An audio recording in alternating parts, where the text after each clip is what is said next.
blustery good evening and welcome to Armstrong High School in Katanning, Pennsylvania, sitting high above the Allegheny River. Adam Gusky, Vince Russo on the call for you this evening for this WPIAL 5A conference matchup here in the Big East Conference. Great to have you back, Vince. Good to be here for this road game. And Vince, a couple of teams that are looking to bounce back in conference action after losses last week.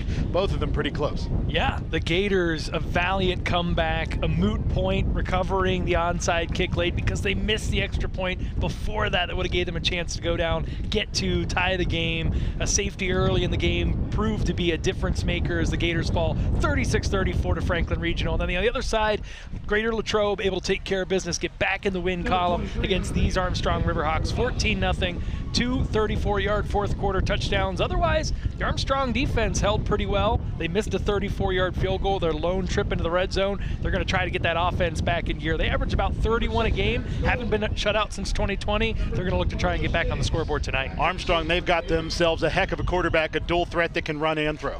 Yeah, young man Jaden Oliver, he has about 950 yards passing through the midpoint of the season, about 250 on the ground as well. It is super windy tonight, so I think both of these quarterbacks going to be pulling that ball down more often than we would normally see. Vince, you talk about the fact that it is windy. Hopefully it'll calm down as the evening progresses. This the remnants of Hurricane Helene that the majority of it has passed to the west of the Pittsburgh area, but we just had probably the last band of rain pass through, though the wind will probably continue as we are underway here in Katanning, PA. The ball returned by the Gateway Gators left to right across your screen, and being brought down for Gateway is Terrence Cole. Cole brought down out across the 20 to around the 23-yard line, where it'll be 1st and 10 for Gateway. We were talking about it off air. I also am 99% sure this is the first ever meeting between these two schools. The Gators getting some new opponents with the reclassification this year. Talk about Kiski a few weeks ago, now Armstrong. For Armstrong, they are only playing 3 teams that they faced last year. They got an almost completely brand new slate of teams, so both these teams having to watch a little extra film this year. Elvis Kuchakis back in at quarterback after what appeared to be a fairly serious injury a couple of weeks back up here in the upper Allegheny Valley, as that pass to the left side is complete to S.J. Moorfield. Moorfield brought down by his number mate Ethan Ekman, but a nice gain there on first down makes it second and very manageable, about 2nd and 2 or 3. Moorfield having a great season, has really solidified himself with Kenny Lewis out for the season as the go-to target for the Gators. Pass comes to the near side for SJ. He picks up a block. He's into open field across the 50 and into Riverhawks territory at around the 46-yard line. And Vince, like you said, this probably the first matchup, and that's because Armstrong just a 10-year-old school district after the merger between Ford City and Katanning. Yeah, two really staunch rivals coming together. I remember 10 years ago or so when that happened. Kuchakis, like we said, back after the injury. Sid Bryant played the lion's share of snaps at Kiski a couple of weeks ago, and then last week it was the home game against Franklin Regional where Sid had nearly 300 yards passing and nearly 100 yards rushing. But Kuchakis, he goes back to the air, looks right to Dyson Harper. Harper picks up a Gators first down as the tackle is made by Quinn Olson. Nice to see them get the ball to Harper downfield a little bit, averaging 23 yards a reception. It's been all pass for the Gators here in the inclement weather. No fear for the freshmen after missing a few weeks getting back in. They're getting them in rhythm. I really like what the Gators are doing here. Kuchakis, play action, looks right, throws right over the head of Harper this time as Olson was in coverage.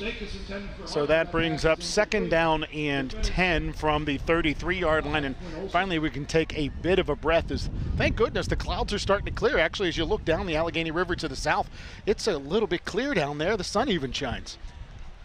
Yeah, beautiful view up here on top of the hill, but with that's going to come a good bit of wind. Hopefully we've seen the worst of it here and these teams can settle in and throw the ball around a little bit. And those sustained winds at 12 miles an hour, there are gusts way over that as Kuchakis steps up into the pocket, tries to dodge a tackler, and he is hit hard and brought down by Costa Kanakis. On the run. And that brings up 3rd and 8. Sort of hold your breath a little bit. Kuchakis, his first run play, the last time we saw him pull that ball down, he turned that ankle on the turf at Kiski, and that was the last we saw of him for a few weeks. Luckily, with both of these injuries early in the season, he's been able to bounce back quickly and definitely some big ups to Sid Bryant and how he's played in the interim, being able to have a steady backup who can throw the ball downfield. And last week he really shone brightly other than the mistakes early in the game. A bit of a late snap, but no whistles blows. Kachakis goes to the air, finds an open receiver across the middle. A Gators first down and more as Julian Dancier is brought down. And again, it is Kooknes on the tackle.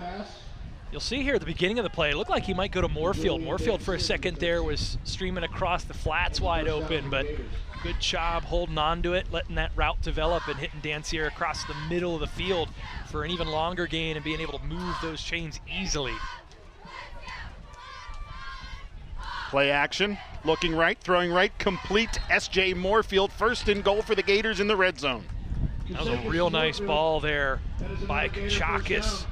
You see he puts that one right in front of the receiver, hits him in stride. DB was draped over him, laid the hit immediately. So good catch by Moorfield and a great ball by Kachakis. Be able to fit that one in there before the DB caught up. Kachakis, hands off, bouncing left, Gans cuts it back right and into the end zone. He'll go for a Gators touchdown, and the Gators make short work of that first drive.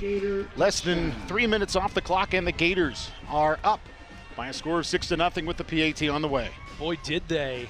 And Gans reaping all the benefits of just getting the ball at the end after the offense had done all the work throwing the ball.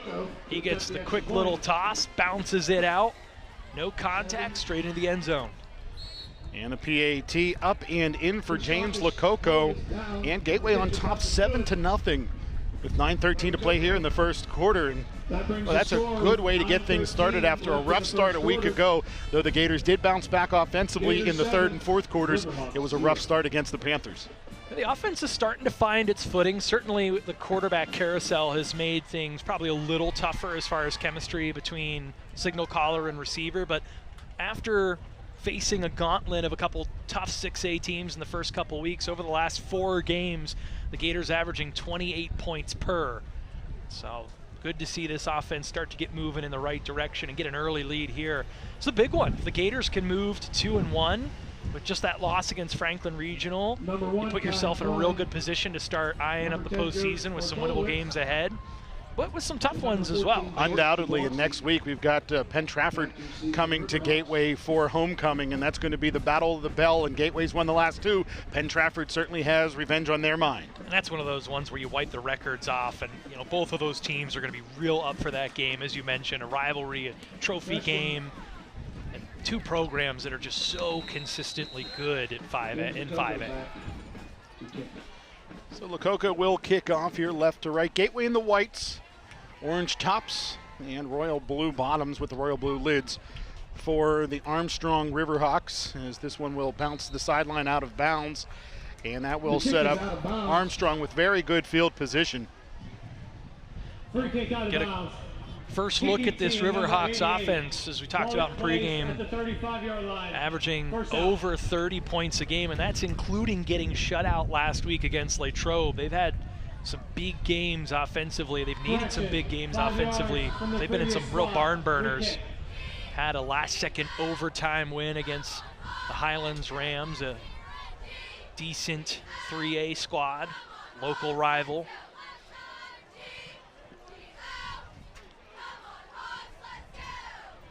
So after the penalty, Armstrong elects, instead of taking the ball at the 35, they're going to force Lococo to kick again.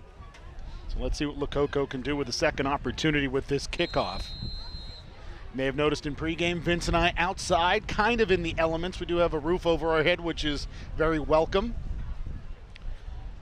We're out here with a couple of our camera operators. But as long as we're in the stadium, we'll bring you this broadcast, as this one bounces all the way down inside of the 15 and will be returned from around the 10-yard line.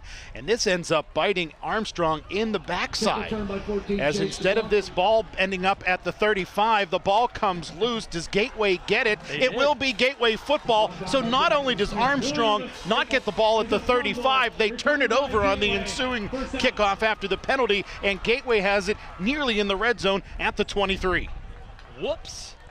That's going to be one that folks are shaking their heads about here. Tough bounce there, gets away from the return man, and things just went from bad to worse. And you saw the Gators pin their ears back. Look at the amount of white jerseys and black helmets getting in there, tackling the ball and pulling at it, ripping at it, getting it loose, and now this offense that cut through like a hot knife through butter is back on the field. So let's see what the Gators can do after the Chase Jablonski fumble and then the recovery by the Gators, Tristan Houston.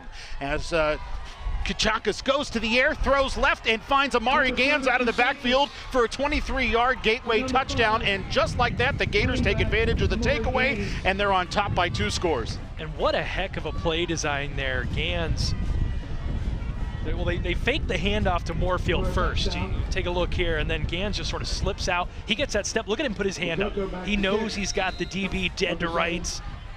Gets those hands out, catches the ball, steps into the end zone unscathed. Boy, is that a gut punch for Armstrong, and a great play for Gateway. Low snap, but Kachakis was able to right the ship there.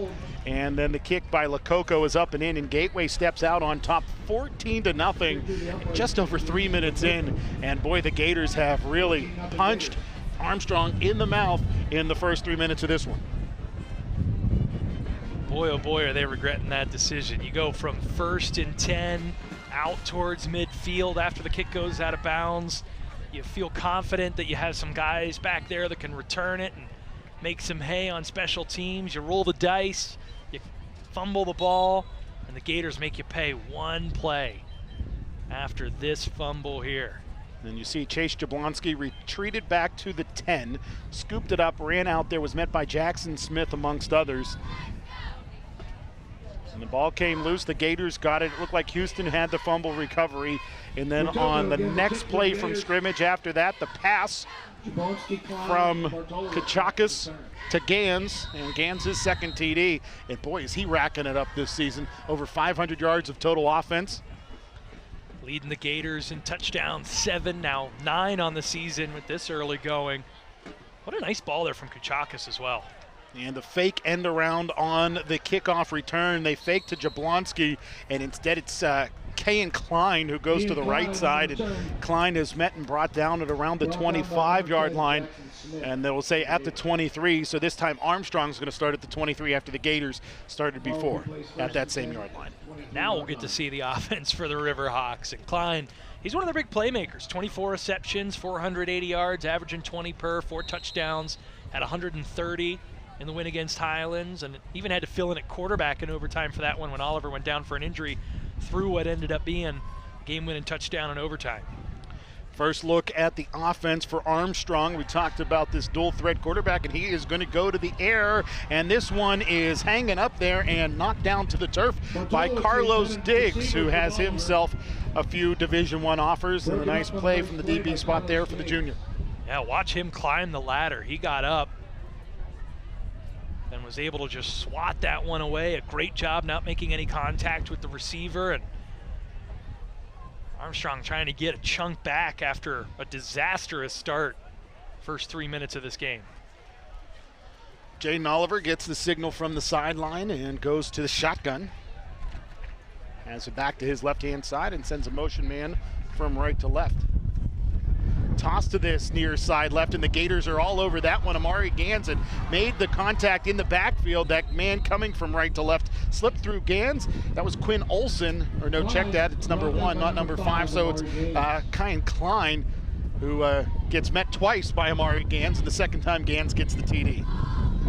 Yeah, Klein shifty there, able to get away from Gans the first time, able to absorb a big-time hit, stumbles forward. Nice little move, but then a whole host of Gators chomping down on him there after a short game. Oliver checks to the sideline. Has 2 receivers deployed to either side on the left hash. Looks right, throws right. And they are not on the same page, and leaping up, pulling that one in was Jaden Stammer, but Stammer not in bounds that time. And I'll tell you what, Jaden Stammer, he loves being up this Allegheny Valley, doesn't he? Boy, he's a ball hawk. 3 interceptions against Kiski a few weeks ago. He has been a big-time difference maker for this Gateway defense, and there just ran out of real estate. But he was the only one in the vicinity of that pass. Jaden Oliver, tough sledding a week after going 13 for 30 against Latrobe. Tough first series. Now the Riverhawks got a punt. Hunter Reed will punt it away. S.J. Moorfield is back to return for the Gators. An end-over-end punt. Takes a neutral bounce and then will die right there at the 45. So the Gators yet again will start with very good field position. Yeah, they had the wind at their backs, did the Riverhawks. This is where you try to make hay and flip the field, but that one, not a whole lot behind it.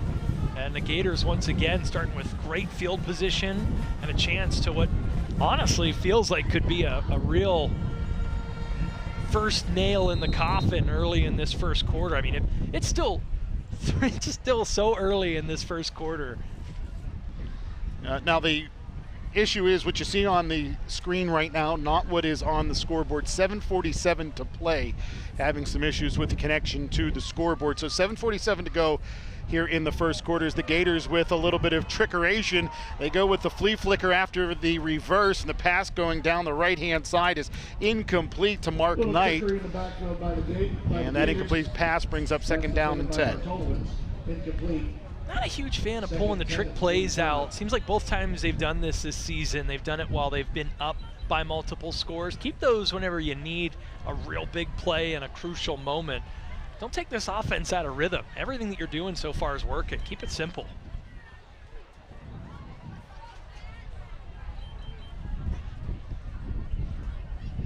Gateway looking to the sideline. Kachakas in the shotgun as Gann settles to his left.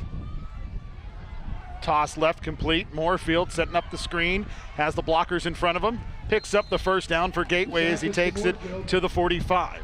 A good job by Moorfield. You'll see when he catches this ball out in the flats, he's going to wait for a second, take that step back, and allows his linemen there to get in front of him and start setting up the block. Kayan and Bandy getting out there, putting a helmet on a helmet, opening up some running room and allowing them to get the first down. Kachakas stands at the 50. The ball is at the 45. The line to gain is the 35.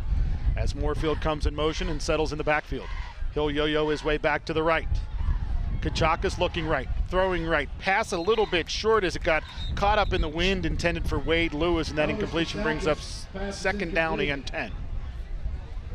Let's take another look here. That's one area Kachakas continues to, I think, have an opportunity to continue to grow as a freshman, is those balls outside the numbers. That's tough. You really got to put that on a rope. That's dangerous territory. And the air yards that it necessitates to throw a ball about 15 yards forward that far really is an issue there. And there's a holding penalty against Gateway. We saw the flag down and took them a long time to finally determine if the penalty was going to be accepted. And after the penalty, it is first down and 20. It says second and 20 on the scoreboard, but the penalty was on first down. As you can hear the wind picking up yet again as the snap caroms off of the leg of S.J. Moorfield, the motion man, and that pushes Gateway back even further from the 45 back to the 38-yard line. Real interesting with the weather that we have only seen the one designed run play, and that was the goal-to-go situation. And now trying to throw the ball around, it's second and a country mile. You wonder if they just try to get the ball into Gann's hands here and get a chunk of this back. Now it's second and long as the pitch goes to Gans. Like you say, he picks up a blocker and takes it out towards the midfield stripe and picks up big chunks of both the penalty and the fumble lost yardage.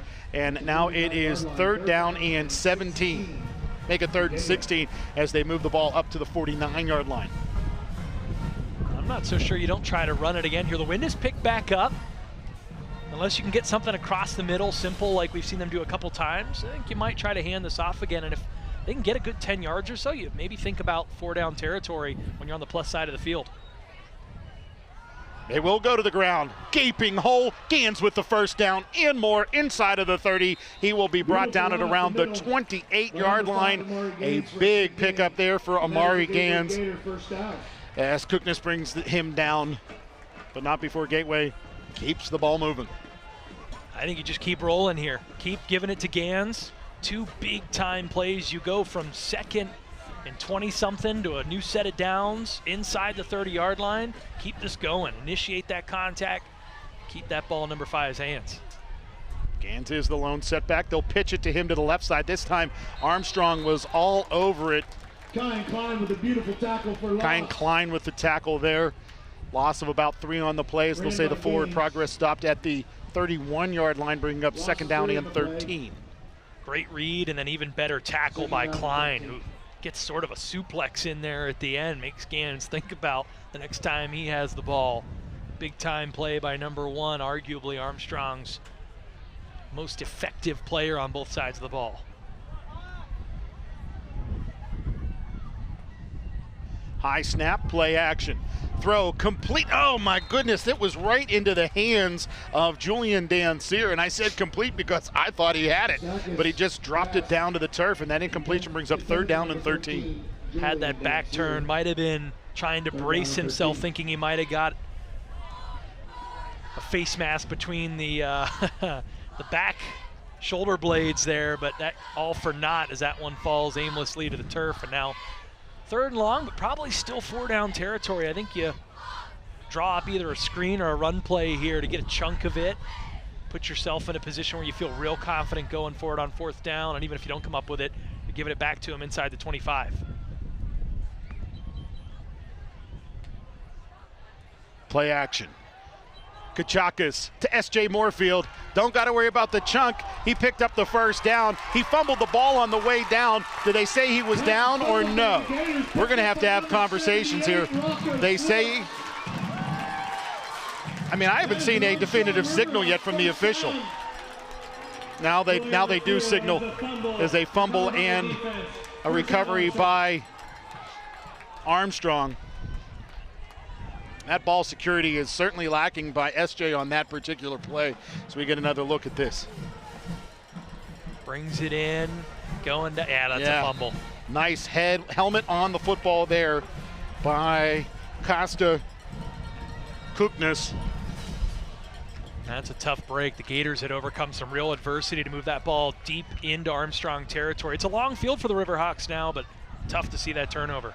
This time they will go to the ground. Pushing the pile is Armstrong out towards the 20-yard line before ultimately that will be stalled. Well, if you're the Riverhawks, this is your chance. This is the opening you needed. It looked like an almost certainty that you were about to go down 3 scores in the first quarter. Now you're able to stop the bleeding, get the ball back, and you're not down so much that you have to rush things. If you want to run the ball, you can. Start trying to just plug away and get back within 1 score here. It is second down and a handful as the clock continues to wind. As they go back to the ground, does Klein this time, and Klein is brought down just a yard shy of the first down flag, making it 3rd down and about 2. See if Armstrong keeps it on the ground here on 3rd and short, if they try to take a shot. A lot of Gators up towards the line of scrimmage.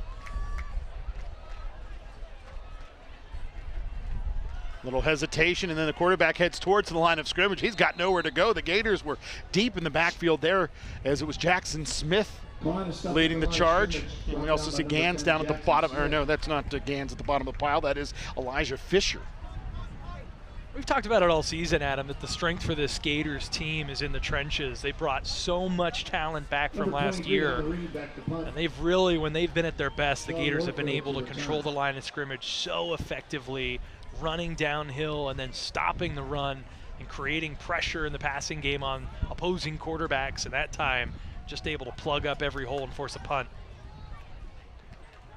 4th and about 2 as they bring the punt unit on. S.J. Moorfield looks to make amends with a punt return. He runs to the left inside of the 30, to the 25, cuts it inside of the 20, and Gateway will start inside the red zone.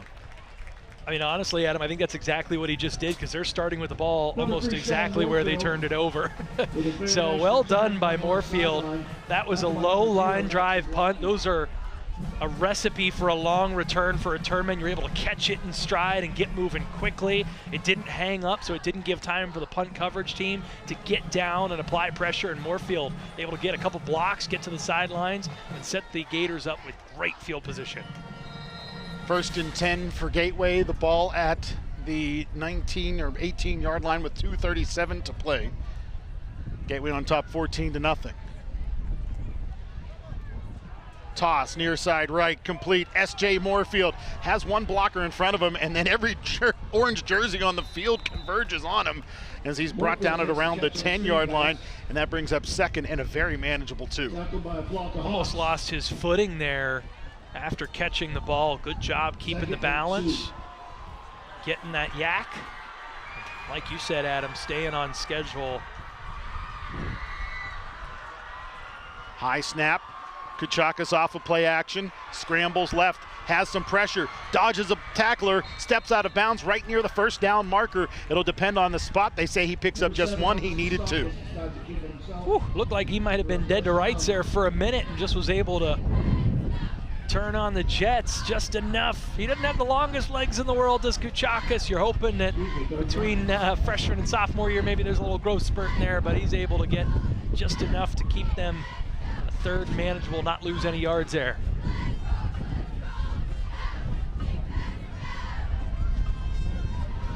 To the ground, Gans trying to bounce it right.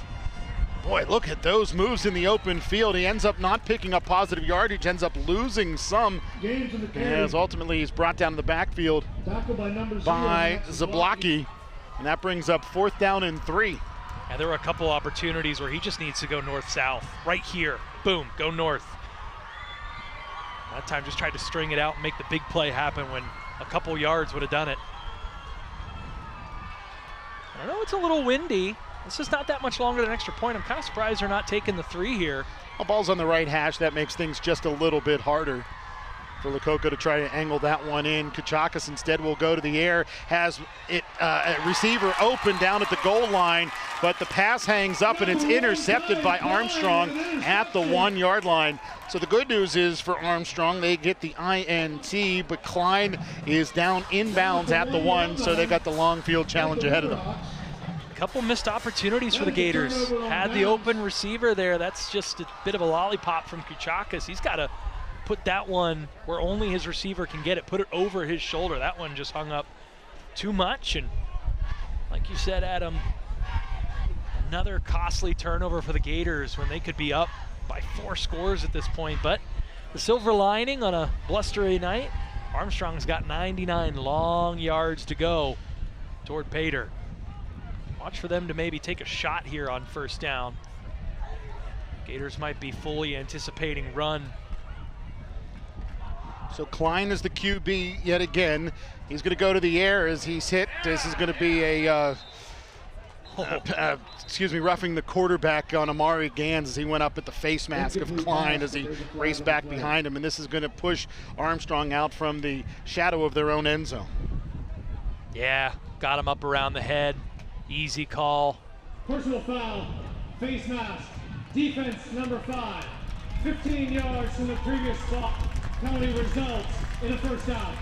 So it'll be 1st and 10 for the Armstrong Riverhawks at the 16-yard line. With 1:09 to play here in the first quarter, Gateway on top, 14-0. The Gators are so thoroughly outplaying Armstrong right now, only to have these self-inflicted wounds continue to keep them in the peripheral of this game. It's got to be super frustrating. Undoubtedly. I mean, 2 turnovers in the red zone.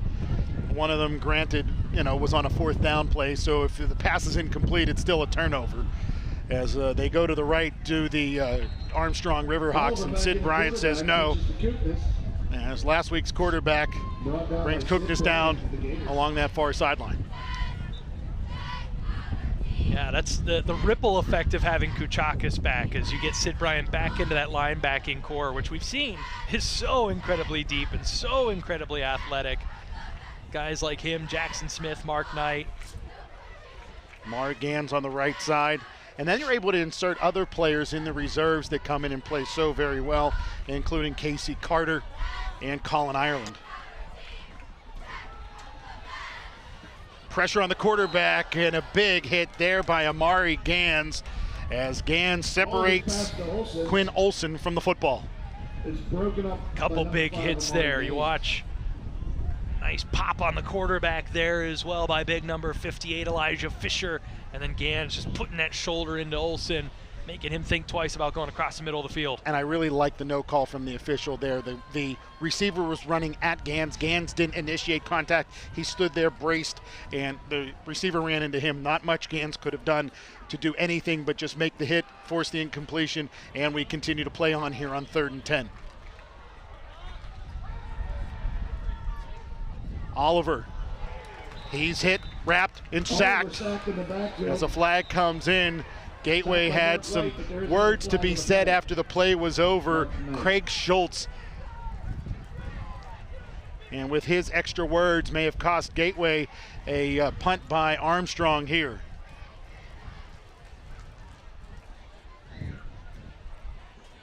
Jackson Smith, Mark Knight, the Gateway Gators were all over the QB. After the play was over, unsportsmanlike conduct, defense number 75, 15 yards from the succeeding spot. Result of the play is a first down. Loss of 5 brings it to 4th and 15, and then 15 yards, it's 1st and 10. I mean, Armstrong has done nothing redeeming in this contest yet, Adam, on offense, defense, or special teams, and yet they continue to move the ball because of the self-inflicted wounds of the Gateway Gators. Time winding down to the end of the first quarter. This will be the final play as Oliver runs right. He's going to be wrapped, driven back by Sid Bryant and Mark Knight. And that is it for the first quarter. Gateway on top, 14-0, but it could have been a lot worse.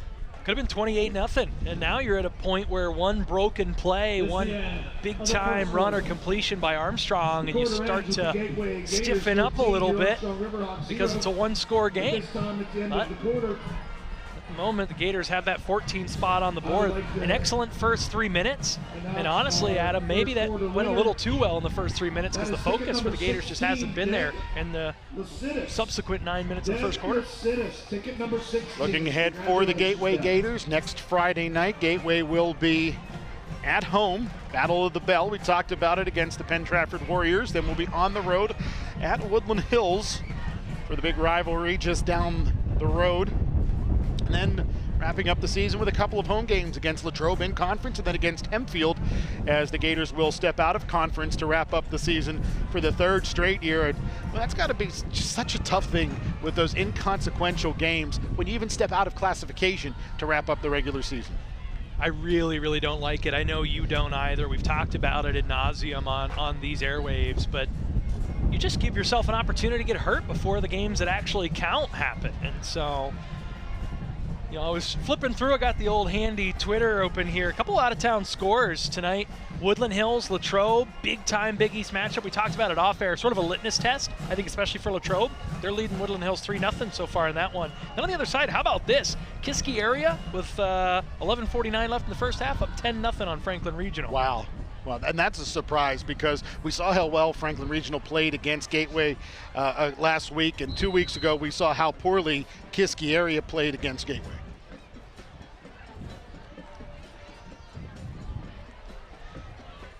First play of the second quarter coming up. Oliver's in the shotgun. He'll step up as he is wrapped and brought down, as it's Sid Bryant who makes the play.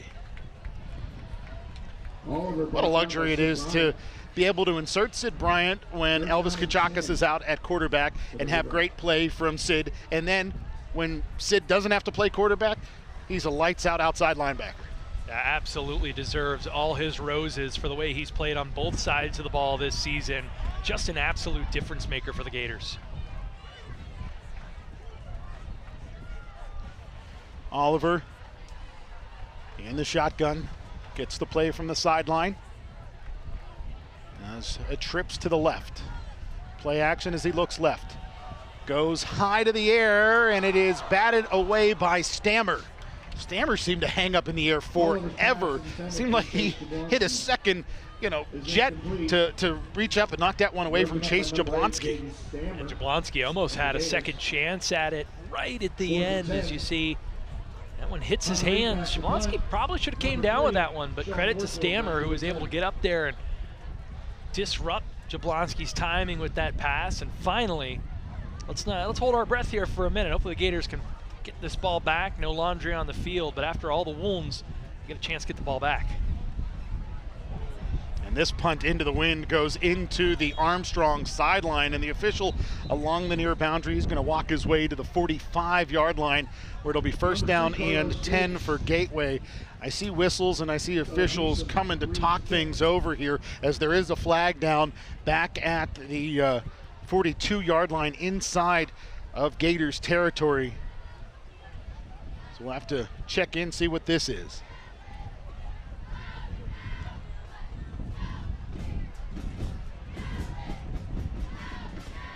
Having a conversation. It appears this penalty may be against Gateway, as the officials were using their intercom system, but with the wind, I think it makes it awfully hard to communicate. There's no foul on the play. First down, Gateway. Well, that took an awful long time to determine there was no penalty on the play. Much to do about nothing, as one might say. At least William Shakespeare would. So it'll be first and 10 for Gateway at the 45-yard line, and let's see if Gateway can not this time squander an opportunity inside of Armstrong territory. Twice they turned the ball over inside of Armstrong's red zone. Once on fourth down, that one a little less consequential. However, the one previous was that S.J. Moorfield catch and then the fumble. Armstrong not able to do anything with it. S.J. Moorfield returned the punt nicely on the ensuing drive, but Gateway turned it back over, like I said, on that fourth down play.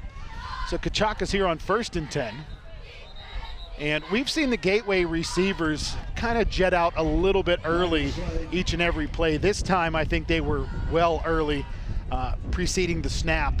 And that false start against Gateway is going to push them back 5 yards.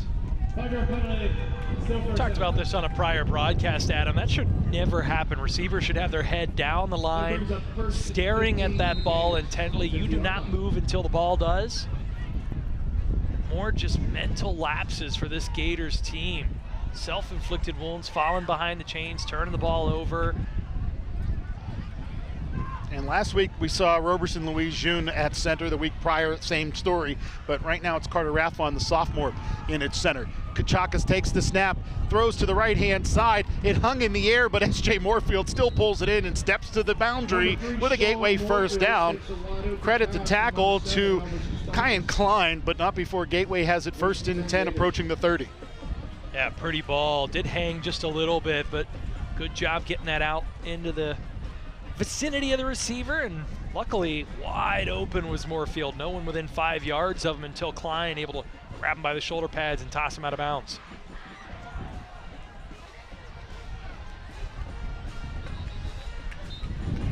Gateway to the ground this time, just a couple of yards for Moorfield. Actually, I was looking away. I didn't see what happened there. I just know the ball went to SJ, and he picked up a couple. It was a pass to the near side left, so they were setting up that screen. We're sort of tucked away up here in the corner of the press area, so getting whatever views we can, but yeah, that one well read by Armstrong. As was that one, as this time it was Gans going to the ground, and knifing through was Rocco Swartz to make the play in the backfield, bringing up third down and long for the Gators. And again, probably 4 down territory here. You don't have to go for the big chunk play, and you probably don't want to air this one out deep with how windy it is. The Gators going into the wind right now. Yeah, the wind is blowing kind of across the field towards us, but a bit into the face of the Gators as well, as the pitch goes to the right for Gans. Gans cuts it back, picks up a big chunk of that yardage. He was still on his feet. The officials say he was down, though. At least they say his forward progress stalled long enough to end the play, and this will bring up fourth and a much more manageable 4. Yeah, now it's all green light for this Gators offense after a real nice pickup. Good blocks there on the outside. You see Diggs, Casey Carter getting in front of guys, or actually, yeah, Casey Carter getting out there on the edge, giving Gans some running room. Now you got the ball inside the 30. You feel good even if you don't pick it up. Giving it back to an Armstrong offense that hasn't done really anything. But Moorfield in motion. Toss to the right, complete. Carter, he's got the first down and more, still on his feet, to the 10, to the goal line for a Gateway touchdown on 4th and 4. It's a 26-yard TD. By number 9, Casey Carter. That's the Carter we saw week 0 against State College when he rumbled forward for 2 touchdowns. Much of that coming yards after the catch. Balls into the flats just like this. Carter makes one man miss, gets a couple good blocks, sheds one more tackler, and able to get just enough rolling to get himself into the end zone. And finally, the Gators starting to create some separation. James Lococo, PAT is no good, and that keeps the score at 20-0 with just under 9 minutes to play here in the second quarter. Vince, as we take a look at the first quarter plus of this football game, Gateway has continued to put it to Armstrong. They've given Armstrong some opportunities, but the Riverhawks haven't been able to take advantage. Not even close. This defensive unit for the Gators has been ironclad, clamping down on anything Armstrong's tried to do, run or pass. Not a lot of rhythm from Armstrong when they've tried to put the ball downfield. The running game has had no avenues whatsoever. So this game's there for the taking for the Gators. It really is not hyperbole to say we could be in a running clock at this point if the Gators had that a little bit more attention to detail. And hopefully they've gotten enough of an earful on the sidelines. I'm sure Don Hall and company are giving it to them. Now you just sort of settle in and try to take care of business and get your starters out of the game in the second half. Especially with 2 huge conference games coming up. You've already got 1 conference loss in your pocket. You've got Penn Trafford coming to Gateway next Friday, and then you've got to travel to Woodland Hills in 2 weeks. And, you can't discount the fact that Latrobe is coming to town 3 weeks from now, and that's going to be a big game as well, because we've seen Latrobe, while they can't put up a lot of points, they're certainly great defensively. They're physical, so physical. That's going to be a game you really want to be healthy for. As this kick by Lococo bouncing, and they will hand it off this time, coming down the near boundary. Big blocks, and here comes the return man for the Armstrong Riverhawks. He'll take it all the way for a Riverhawks touchdown on the kickoff return for a TD for Kayan Klein.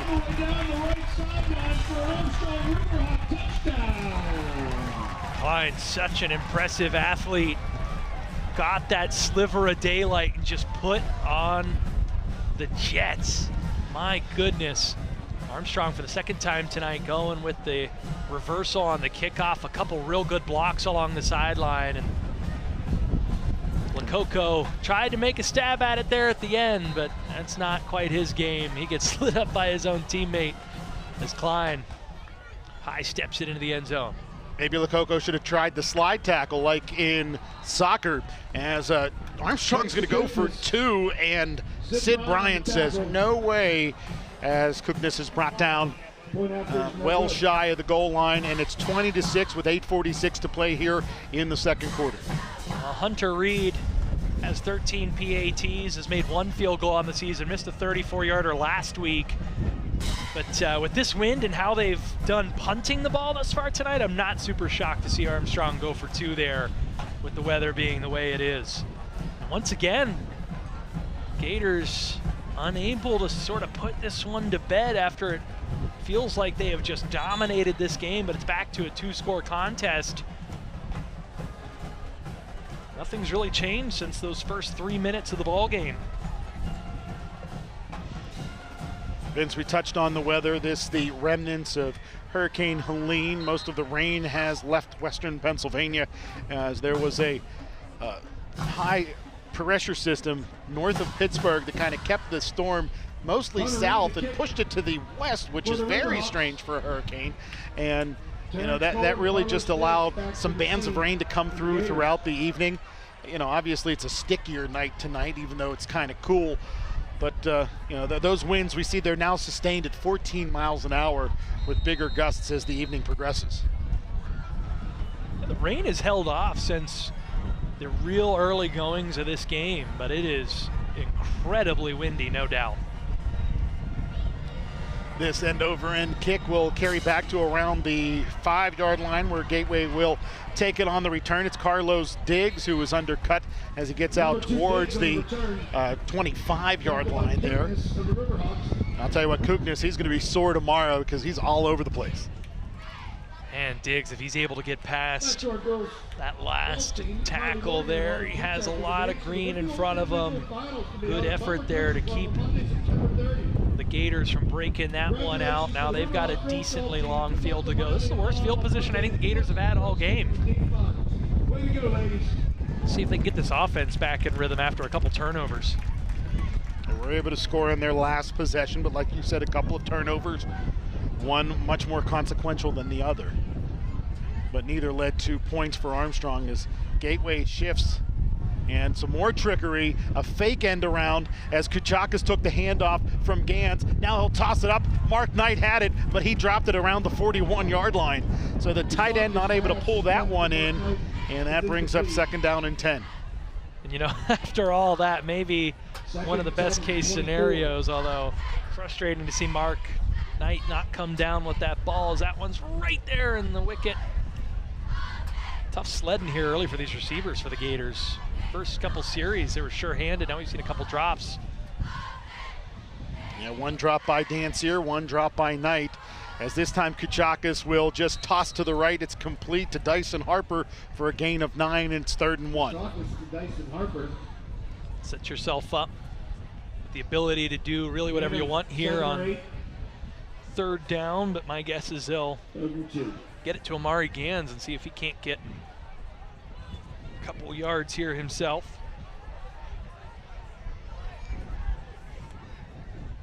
Gans takes the handoff, goes left, drives his way forward, takes it to the 35. It's a Gateway 1st down. Nothing fancy about that, just put his head down, move the pile, move the chains. Simple as that.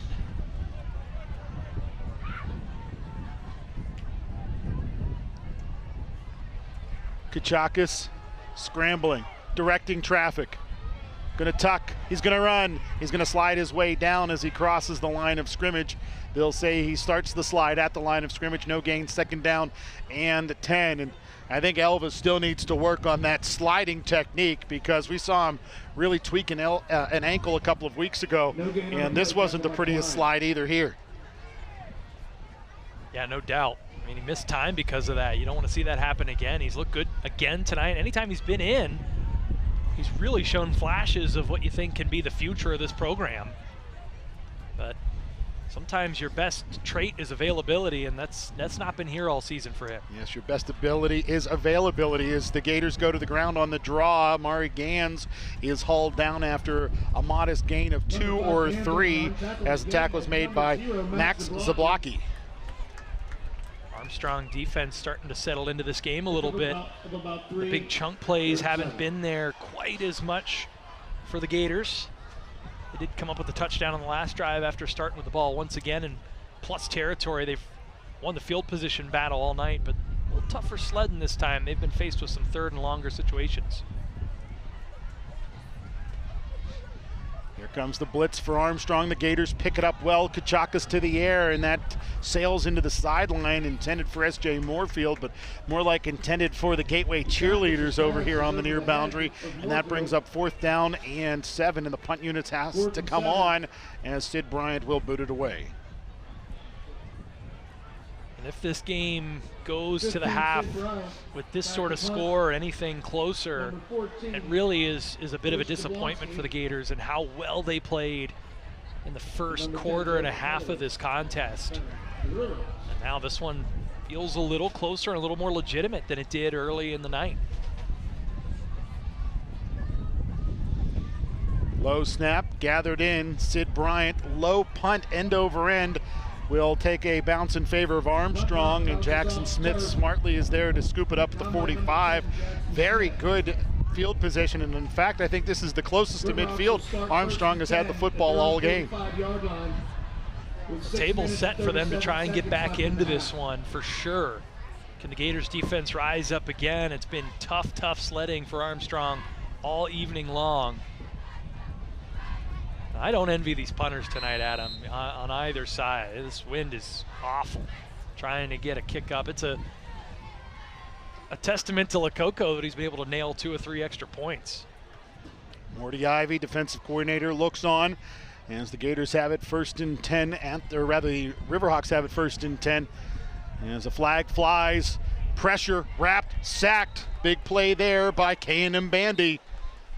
As the flag flew. 54, K&M Bandy with the sack in the backfield. We'll have to see what this one is as the line judge from that far side talks with the referee. Formational penalty. Offense, 5 in the backfield. That penalty is declined. Result of the play, second out. Undoubtedly, Gateway was going to decline that penalty because it was more than a 5-yard loss and the down as well. Bandy gets the credit for the sack. Great play by him.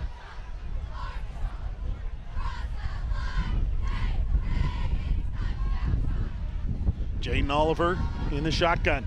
Tosses to the near side, setting up the screen, and it is completed to Klein, and Klein is brought down shy of the original line of scrimmage at the 46 by, as you hear, Sid Bryant. And that brings up 3rd down and 11 here for the Riverhawks. Tough sledding all night for the Riverhawks. What a testament to this defense. A week after getting completely shredded by Kyle Dupil, who went over 220 yards on 36 carries. They have buttoned it up and made life so difficult for the Riverhawks.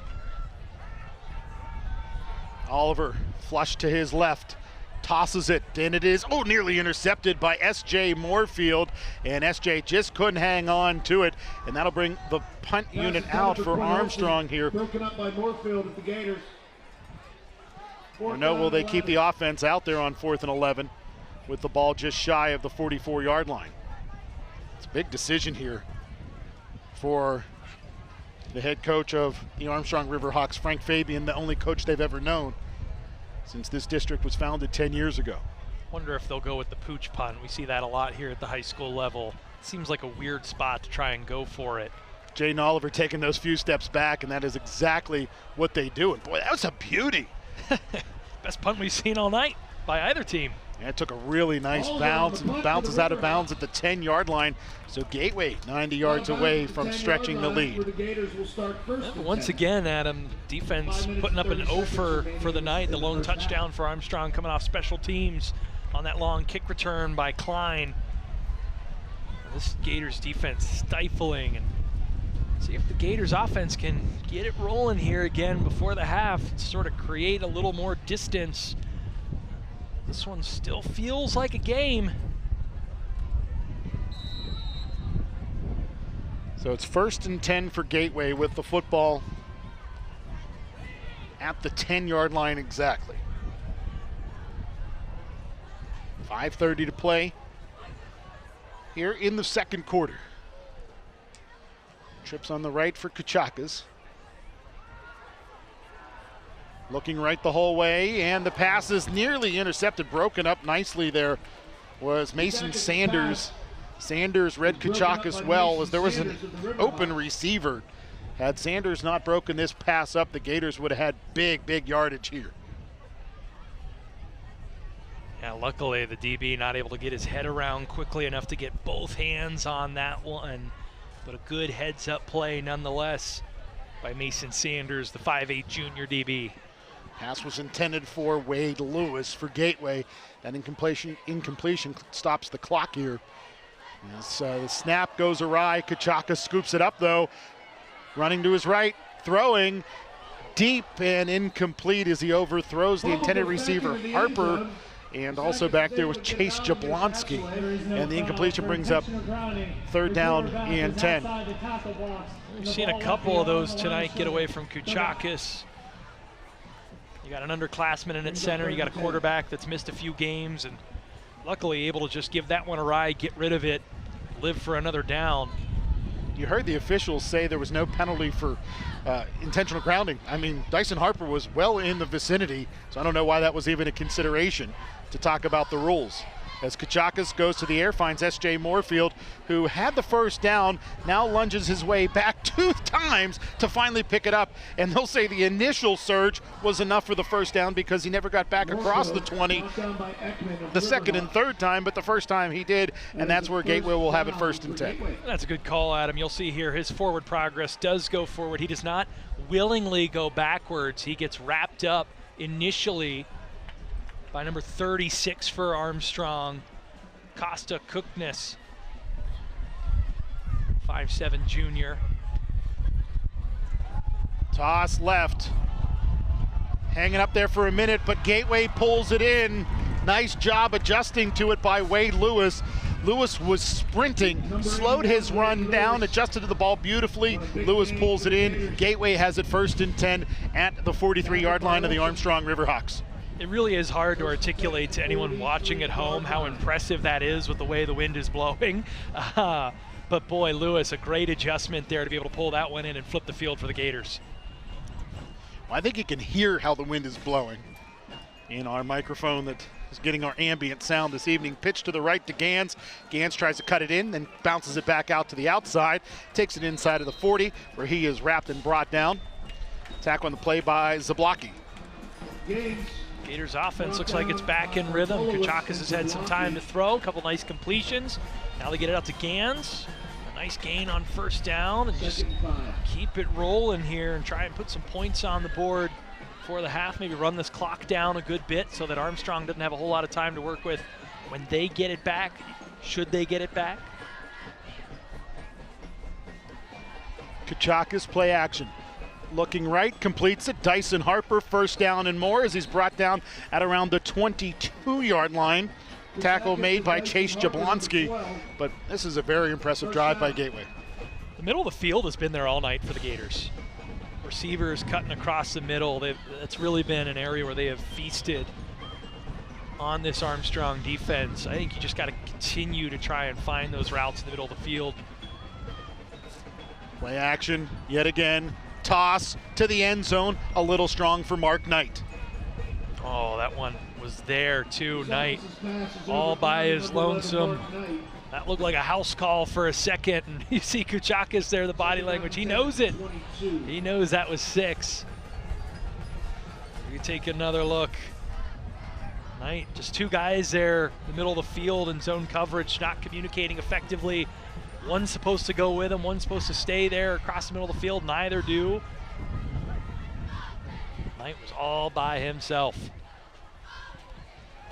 So 2nd and 10, Kachakis has all day to throw, finds Knight this time.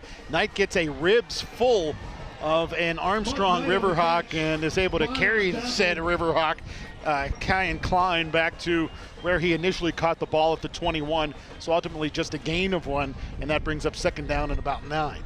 Make it 3rd and 9, excuse me. No, Klein is no, JV guy playing up. This is a big-time playmaker and an athlete for Armstrong, and Knight just dragging him and then putting his helmet into another Riverhawk before the end of that play. Just another showing of how incredibly strong Mark Knight is, why he's such a tour de force on defense. Gateway taking a timeout here. Gives us a chance to look at what's ahead for the Armstrong Riverhawks, because they've got to start to right the ship if they want to make their way into the playoffs. Losing 3 in a row, trailing Gateway right now by 14 points, and it doesn't get any easier for them because next week they make the long trip to Woodland Hills before hosting the nearby Kiski Cavaliers in 2 weeks. Then it's a home game against Penn Trafford before wrapping up the season on the road at Franklin Regional. So boy, they've got themselves a whale of a schedule up ahead. The only real game of ease, for lack of a better term, is Kiski, but they're no pushovers because they were handling Franklin Regional last time we looked. We'll see if we can find that score again here before we go to the halftime break. But yeah, 0-2 feels like a real deep hole to try and climb out of, and 1-2 would be as well for the Gators. Good on them to have an early lead in this one and an inside track on getting back above 500 in conference play. As the wind picks up, the American flag to our right looks like the American flag on the moon. It's so stiff. Running right, Kachakis cuts it back inside. He's inside the 10 and slides his way down at the 6-yard line. Isaac is with the keeper Still in the not a middle. great slide, but boy, oh boy, a couple of nice moves in there, Adam. Look at this. When he rolls out to the right, good vision to be able to pull it down, and then right here, sells it, looks like he's gonna First and pass, goal. boom, puts on the brakes, able to cut up field, and then the good awareness to get down before taking a hit. Goal to go situation now for the Gators. So first and goal for Gateway, handoff Gans. Has a hole, pushes the pile, and gets to about the 5. Hand off the Gans up to the 5-yard line. Got time here, 2 minutes, 16 seconds. If I'm the Gators, I'm letting this clock roll. Because likely when Armstrong gets it back, it's probably gonna be the last possession of the half. So you wanna give them the least amount of time possible. And uh-oh, they got a Gator down here, that's not good.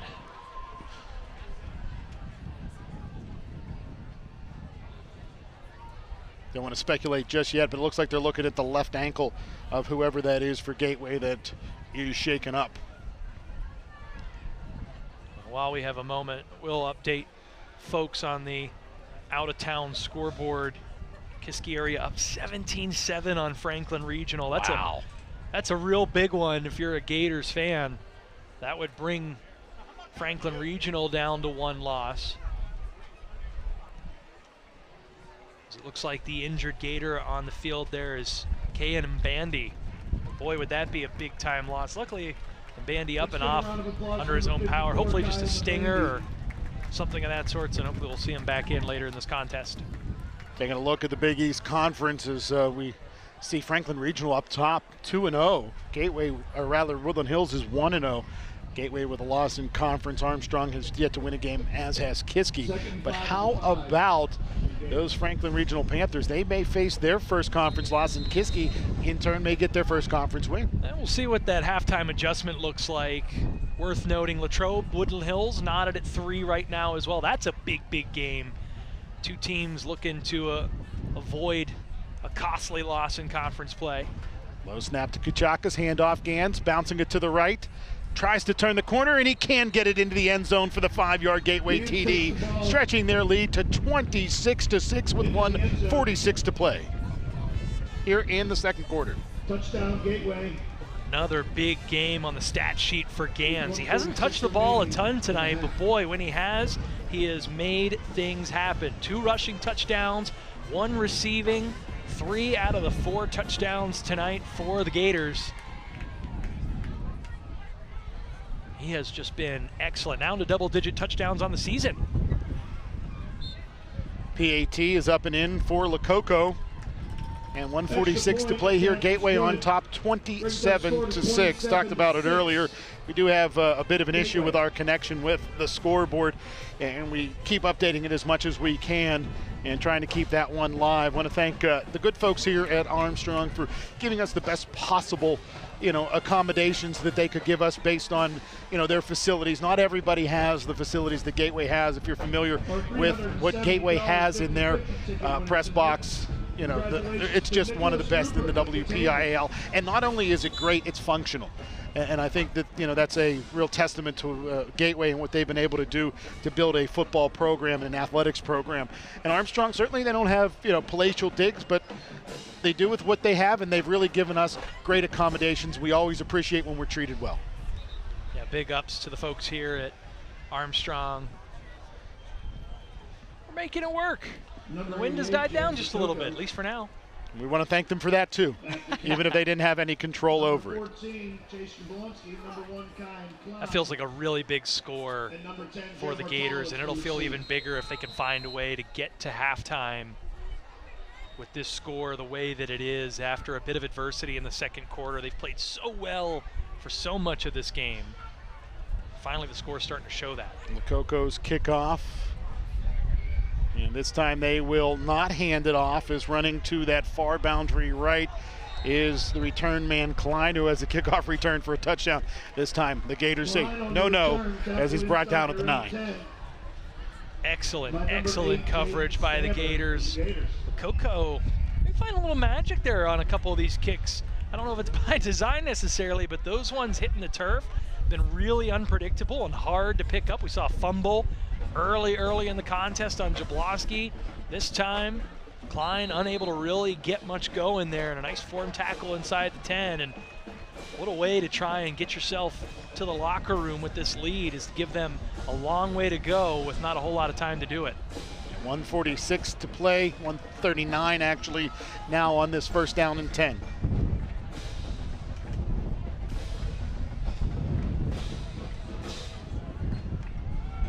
To the ground go the Riverhawks, and not a lot of room there as it's Kuknis brought down. About the 15, tackled by number 5. You wonder how aggressive the Riverhawks will be here.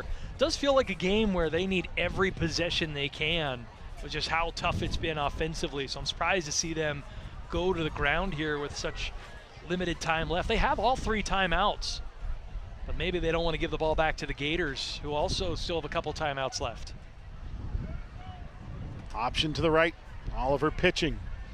It's Kuknis hit as he approaches the sideline. Jackson Smith there on the tackle for Gateway.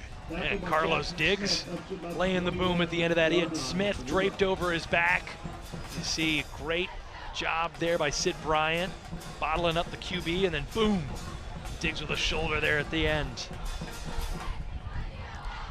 1:02 as the clock is stopped here on third down, or rather first and 10. First down. As they picked up the yardage they needed on that play. First and 10 at the 21 for Armstrong. Toss to the left, up in the air, and it is batted around and falls to the turf, incomplete. That was an opportunity for Stammer to bring one down, but he just couldn't hang on to it. Maybe Jablonski became a D-back that time. I think that's the second time Jablonski had the last crack at it after it's tipped by Stammer. You just take a look.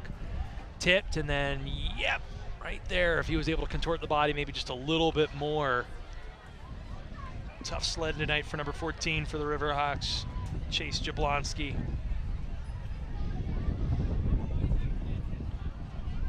Oliver's in the shotgun. Clock is stopped here on 2nd and 10. Draw handoff. Kuknis is brought down in the middle of the field by Elijah Fisher. Tackled by 58. Clock stops, timeout called here. And is it Gateway who uses a timeout? Timeout. So it is the Gators who use their second timeout on this third down and about 4 or 5. So if they get the stop here, they use their next timeout and they get the ball with an opportunity to try to score. And we saw Gateway score so quickly last week in the latter stages of the 4th quarter in that comeback attempt against Franklin Regional.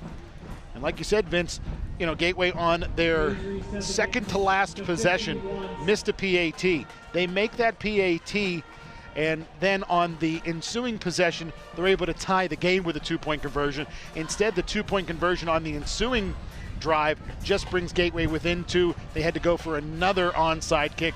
They didn't get it that time. Franklin Regional was able to kill the clock. And you just hope that that doesn't come back to haunt the Gators when it comes to the postseason, getting in, being a wild card team, where they might get seeded. But that was a real gut punch. But credit to the Gators and how they've responded and come out tonight. Been the better team, had some mistakes early in this one, but have settled in and are clearly a better team. Oliver to the air, and the pass to the left was incomplete. Amari Gans had a hand on it, and had he pulled that one in, it would have been a clear pick 6, as the pass was intended for Joe Barlowitz, excuse me.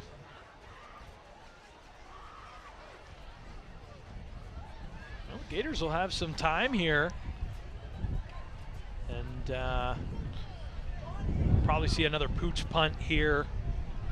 An opportunity for the Gators to get the ball back. You know, on this 4th down and 5, like you said, the pooch punt.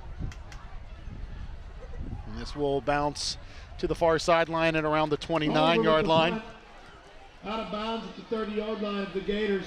And it'll be 1st and 10 for Gateway, 70 yards away from pay dirt. Gators will start First and 10 with 42 seconds. Middle of the field's been remaining in the half. open. They got one timeout to work with. If you can move the chains, it stops for a second while they get them synced up. All you need is one big broken play, and the wind is calmed down a little bit here, so you feel a little more comfortable pushing that ball downfield. Maybe take a shot for Dyson Harper. We talked about him coming into this contest, averaging over 20 per catch. He's been bottled up, just a couple short receptions, but look for number 12 downfield. See if they get the ball in his hands. Gateway motions to an empty set. Kachakis with the hitch, and then the toss to Harper. Like you said, he catches it, and he's gone. Inside the 20, to the 15, to the 10, to the 5, and into the end zone for a 70-yard Gateway touchdown. Kusakis pass. Hey, Vince, you on the sideline, or are you up here calling games? 12, Dyson Harper. Little inside baseball there here on the gridiron. Diggs, great route, great speed, stuff you can't teach, stuff you can teach. He does it both. Points on the board. Kachakis with a beautiful ball, probably his best of the night in a big moment. Less than a minute left before the half to drive this one home and make it a no doubt big-time Gateway lead before the half. And how about that hitch, not just by Harper, but the hitch by Kachakis? That froze everybody on the field except Kachakis and Harper. Harper took off. Kachakis hit him in stride, and into the end zone he went for the 70-yard Gateway touchdown, and Gateway on top 34-6 with just over 30 seconds to play here in this second quarter. I'll say this way, I think if I'm Don Hall, that might be the curtain call for Kachakis tonight. I think I might put Sid Bryant in the second half. Kachakis has already sustained a few injuries this season. I think you put him on the shelf, keep him for these big contests coming down the line. Try to stay as healthy as possible. Looks like that's going to be the name of the game here in the second half for the Gateway Gators.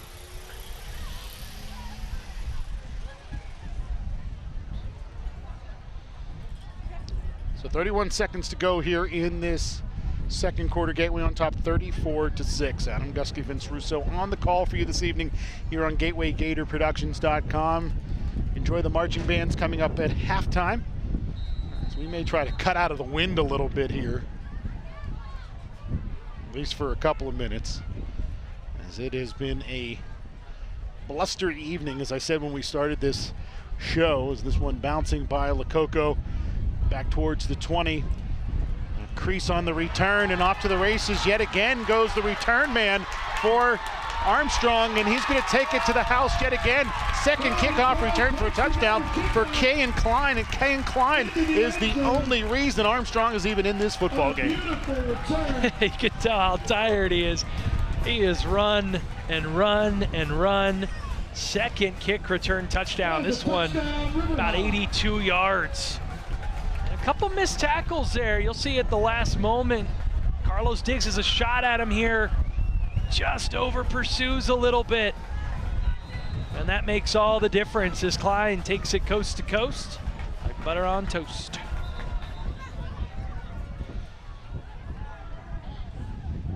The Freeport poet, Vince Russo.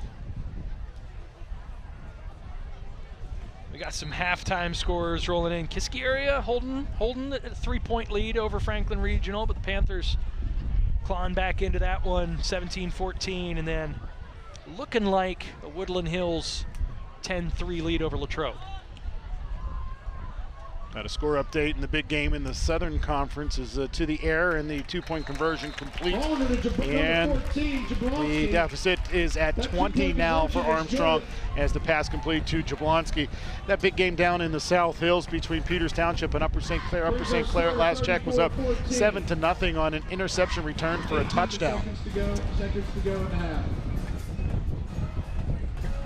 Looking to see, I thought I saw it's 7-7 at the half. Wow. Okay, so they were able to tie it up where the Peters Township Indians, the defending champs. Yeah, that's your game of the week in 5A right there. Upper St. Clair on a revenge tour after missing the postseason at 8-2. They have just been mowing through teams, and then Peters Township, DeLuca at quarterback, bringing back so much from a roster last year. Our crew did that WPIAL championship game where they really outclassed Pine Richland, something you do not see happen all that often. They were the head and shoulders best team in 5A last season, so that one a huge, huge litmus test for both those teams in what is a loaded Allegheny 6 conference this year. Toe kick on the kickoff that'll bounce into the hands of Gateway's return man, Jaden Stammer, and Stammer is going to carry it out across the 25 to the 26-yard line. And excuse me, that was not Stammer, that was not 8, it was 6. Terrence Cole, the junior reserve running back. Hear that wind pick up yet again here, as it is blowing across the field from the Gateway sideline to the Armstrong sideline, directly in our faces at this point. Want to revisit that Allegheny 6 conference. You got Moon up 21-19 on Bethel Park. That's another matchup of 2 championship hopefuls. Moon knocking the Gators out last year, made the second round. They're 3-1, and then Bethel Park averaging 51 points a game offensively, allowing 11 points defensively. They got a running back averaging 10 yards a carry. Number 7, Elvis Kuchakis. That one a shootout in the first half. Kuchakis takes a knee, and that will do it for the first half. As the first half expires, Armstrong on top, or trailing the Gateway Gators 34-14. You know, Vince, as we take a look at this first half, Gateway had tons of opportunities to put Armstrong away. Armstrong was able to hang in there as Gateway kept giving them the ball back. No offense for the Riverhawks, but 2 kickoff returns for a touchdown. Hard to be at all unhappy with a 20-point lead at the break, but there's definitely been some things the Gators need to button up. Penalties, miscues, sort of that midway of the first quarter, early second quarter, Gators got really sloppy, lost focus. It's clear, I mean, it was just as clear as day that they got up by 2 scores, things were rolling along, lost that focus. Once they dialed back in, they were able to build that lead back up, but yeah, 2 big kickoff returns. Certainly Klein for Armstrong is an exceptional athlete. Total credit to him for what he's been able to do in this contest, but if you're the Gators, you gotta keep that focus. You're able to stop him inside the 10 once, but he's winning that battle against you with 2 big return touchdowns. And I think the defense really has looked good for the Gateway Gators. Obviously, the offense gets, you know, the lion's share of credit in games that are 20-point leads or more, but the defense has just been so lights out. Armstrong's offense not able to do a whole lot. They really have not done anything. I don't know. They got the ball close to midfield, but I don't know that they've gotten the ball in the plus territory offensively on their own in this game. It has really been tough sledding for them, and that's full credit to the Gators defense, which might be one of the best units in 5A.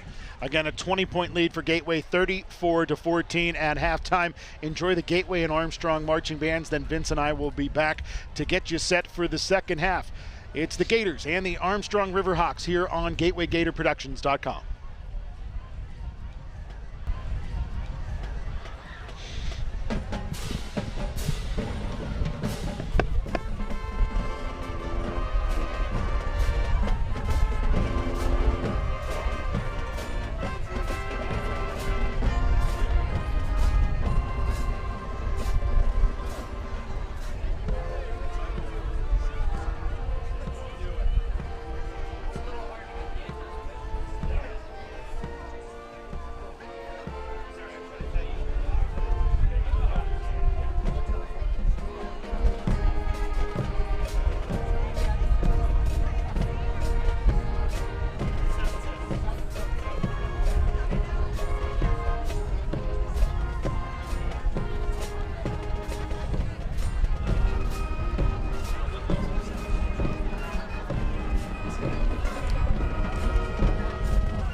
Halftime at Armstrong High School in Katanning, Pennsylvania. Adam Gusky, Vince Russo on the call for you this evening here up high over the Allegheny River. And Vince, it was a great first half for the Gateway Gators, and they got it started with 2 Amari Gans touchdowns. The second one, they took advantage of the takeaway.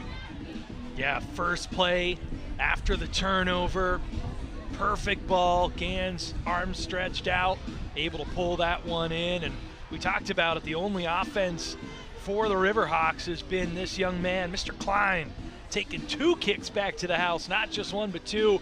Here you see this one, the first one, Lococo with the last-ditch effort. He's off to the races. He's made hay tonight. See if he has enough in the tank for the second half. And Dyson Harper, you called this one, Vince. I don't know how you knew it was going to happen, but Gateway, with under a minute to play in the second quarter, took a timeout, got the ball back, and the first play from scrimmage after the punt was the 70-yard touchdown pass from Kachakas to Harper. Harper outraced everyone across the goal line for the Gateway TD. Now, Armstrong did answer back with another kickoff return by Klein. However, that just cut the deficit down to 20. So the Gators have some work to do if they want to move this into the modified timekeeping system. But right now, a 20-point lead. The defense has been lights out, and the offense has been moving the ball for Gateway. Yeah, it'll be interesting to see what kind of balance they go with offensively in the second half. I think that it would behoove of them to run the ball a little bit more. They have not done much of that tonight. To credit, they've passed the ball incredibly well. Elvis Kachakas has looked really good in his return, but I think with this second half, it's a numbers game. Dwindle that clock down. There's only so much time. You're up 20, and the defense is playing lights out. I trust my defense not to give up a 3-score lead, and I'm okay if my offense doesn't put up quite as many points if we keep that clock moving. And I think that's what Gateway's probably going to do. Start putting the ball on the ground. We've seen Kachakas run the ball well, and obviously Amari Gans, when he's had the opportunity, has run the ball very well for the Gateway Gators. He has 1 rushing touchdown to go along with a very nice drive builder as he was moving the ball down the field on the ground. Yeah, 3 total scores tonight, 10 touchdowns on the season. He's been the catalyst, the guy that they've gone to and they've needed to put 6 on the board. I think you put the ball in his hands here in the second half, and you also get some reps for some younger guys or some secondary ball carriers, Tristan Houston, Terrence Cole. Get those guys into the mix a little bit, give them some reps here under the varsity lights. You're going to need to lean on those guys as the season goes on. This is a game of attrition, and as we talked about, Adam, before this contest and during this contest, they've got some physical teams coming up between Penn Trafford, Woodland Hills, and Greater Latrobe in a 3-game stretch. Those are 3 teams that are not afraid to lay the lumber. You're going to need all your horses ready for that one. So, I mean, I even talked about starting Sid Bryant here in the second half and letting Elvis stay on the shelf with his injury troubles he's had this year and this game well in hand. Yeah, but that removes Sid from that outside linebacker spot, so it's kind of a catch-22 as 88 gets things going here in the second half. The end-over-end kick, this time in the air but short, and it is Mason Sanders on the return, and a nice little return up the gut out towards the 40-yard line. And I'll tell you what, if one thing Gateway's going to need to work on going into next week against Penn Trafford and really the next week against Woodland Hills is kick return coverage, because they've got Scoop Smith in 2 weeks, and he is the most electrifying player in all of high school football right now. Oh my gosh, without a doubt, he is electrifying, and giving Woodland Hills short fields is going to be a recipe for disaster if the Gators can't remedy that. Jaden Oliver, the quarterback, to the ground go the Riverhawks. Gateway all over that one. They were in the backfield. Jackson Smith and Elijah Fisher say no way, a loss of a couple. What an encapsulation of what that first half looked like offensively for Armstrong, summed up in one play, in one thud by 2 big defenders for the Gateway Gators.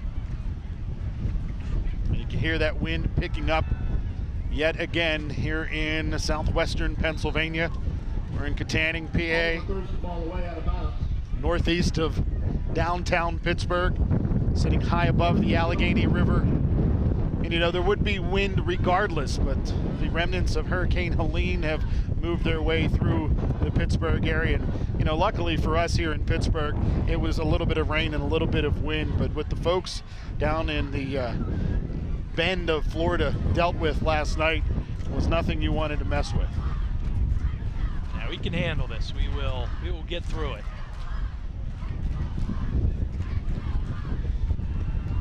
11:24 to play as a quick timeout is called. Frank Fabian racing over to ask for that timeout.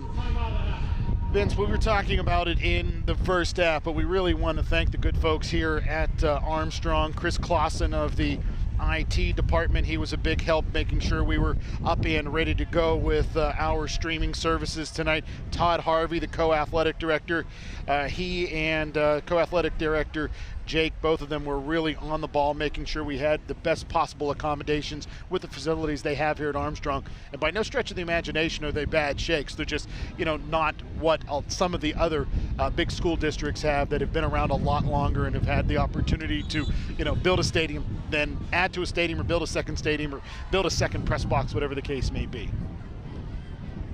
Yeah, young school district, just 10 years in after the merger of Katanning and Ford City. Well, I'll tell you what, I can't tell you how great it is when we are, accommodated so very well like we've been here at Armstrong's. That pass is incomplete. Let's not forget about the sandwiches and the fudge. Yeah, the homemade peanut butter fudge. Yeah, we've really been treated well tonight. Tons of hospitality. Cameraman Dale Breakall having a piece himself while capturing the action. I encourage Austin Schaefer, our camera 3 operator, to have some of that peanut butter fudge as well. Let's just hope he has his EpiPen on him. 4th down, pooch punt, spinning to the near sideline and out of bounds. And judgment call here for our official along the near sideline. He'll say the 45. And Another punt by Oliver, out of bounds. It's a tough call to say where those punts go out of bounds. And Gateway's going to get the ball with great field position regardless. 45-yard line of Armstrong, or of Gateway, is only 55 yards from Gateway, stretching this lead up to over 4 scores.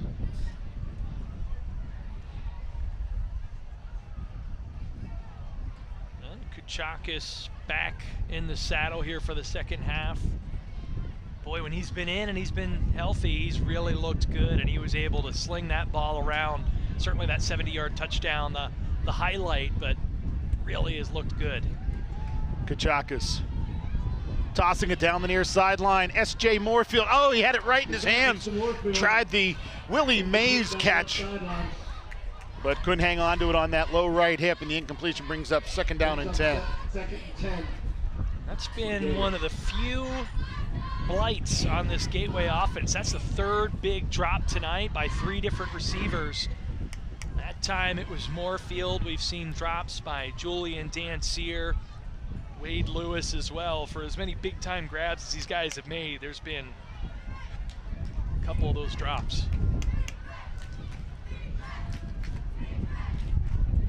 Toss to the right, complete to S.J. Moorfield.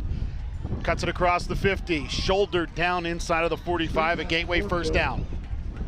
Able to make amends there with the quick screen grab, and that's really been effective for the Gators tonight. Not that much hasn't been for this Gateway offense. With Moorfield, you see, able to put one guy on skates there.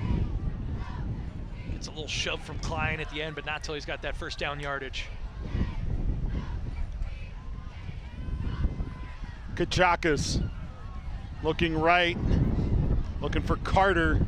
Kuchakis and Carter not on the same page between the pressure on Elvis and the double coverage on Carter. So much for that coming out and running the ball here in the second half. The Gators moving the ball entirely through the air thus far, and hard to blame them when it's been this effective even in the inclement weather.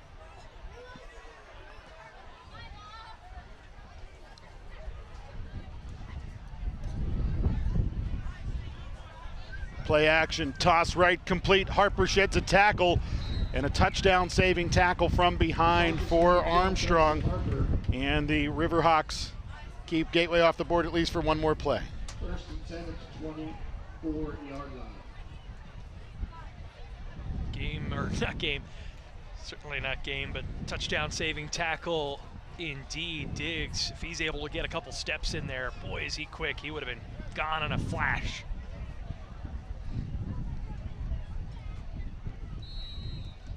Hand off to Gans, pushed out of bounds. Gans shoved out of bounds, flag comes in.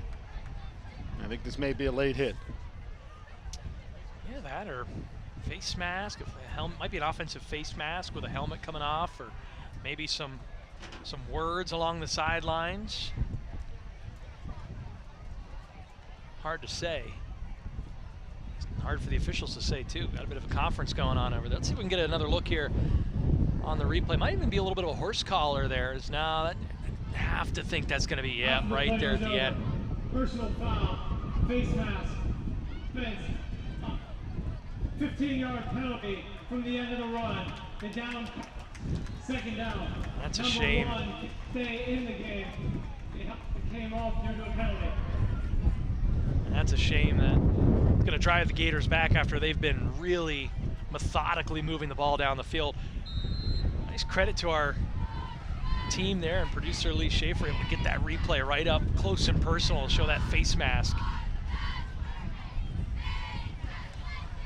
So 2nd and long here. Kachakis off of play action. Directing traffic, tossing it down the field, and the pass is incomplete as he was looking to go down that right sideline for Wade Lewis. Just sort of put it in between two different Gator receivers there as two routes sort of collided there right around the 5-yard line, and neither are able to come up with it. Now 3rd and real long for the Gators. That's probably still 4-down territory. You wonder if they go with a handoff here to Gans. Every time they've done that on a situation like this, they've been able to pick up chunk yards. You can hear that wind just picking up harder and harder as Kachakis tosses right complete. Harper along that far sideline steps out of bounds at around the 27-yard line, and that brings up 4th and a dozen. You're deep on plus side of the territory. Fully anticipate the Gators will go for it here. Offense, no doubt, staying on the field. See if you can get something across the middle. That's really been effective for the Gators in this contest, finding that crossing route. Kachakis, play action, looks left, complete. S.J. Moorfield inside of the 10, breaks 2 tackles and into the end zone for the Gateway touchdown, covering 27 yards. Right there it is, across the middle of the field. Moorfield gets that inside on the DB. Ball's right where it needs to be. Another touchdown pitch and catch for Kachakis, who is just dialing it up tonight. I'll tell you what, Vince, what I really like is that particular time when Gateway made a mistake, got pushed back after the penalty, they were able to gather themselves and still turn it into points. Yeah, they didn't flinch. A lot of confidence. Things have been going their way tonight. They've made some mistakes, some self-inflicted wounds. Illegal substitution. Gateway had too many men on the field. That wind is wreaking havoc, not just on our crowd, Mike, that you hear the wind blowing directly into it from across the field to our location over here on the near sideline, but also on the officials' microphone out there on that field. So the penalty pushes the PAT back to the 15. The Coco will try this one from a little bit further out, puts a nice foot into that one, and that PAT stretches the Gateway lead to a palindromic 41-14 advantage. Gators rolling right along. You really love to see this, Adam, coming out into the second half. You get a stop, you get the ball, you put points on the board, you leave no doubt about it. You don't let the team wiggle back in. If Armstrong gets that first score, it makes it a 2-score game. All of a sudden, they've got some life. They've got some pep in their step. Instead, the Gators come out. They take care of business. They force the punt. They drive the ball through the air, down the throats of this Armstrong Riverhawks team. Now you start turning your attention potentially to next week. The Gators well on their way to 2-1.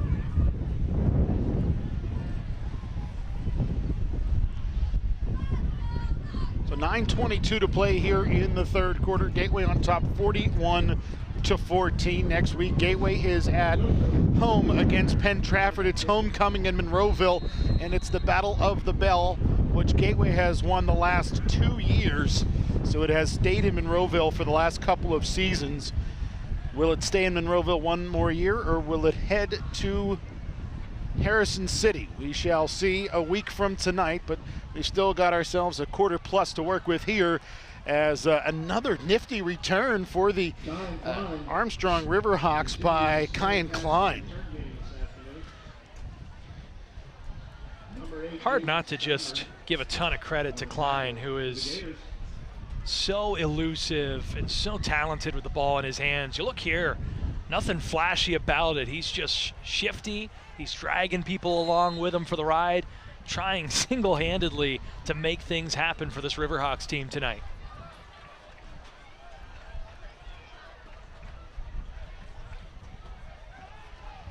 Let folks know Franklin Regional's taken the lead over Kiski area in the second half, 21-17. Where's that game being played, Vince, by the way? Oh boy, I am not 100% sure. I will find out. Flags fly as the play clock expired on the Armstrong Riverhawks. And that's going to push them back 5 yards from the 42 to the 37-yard line.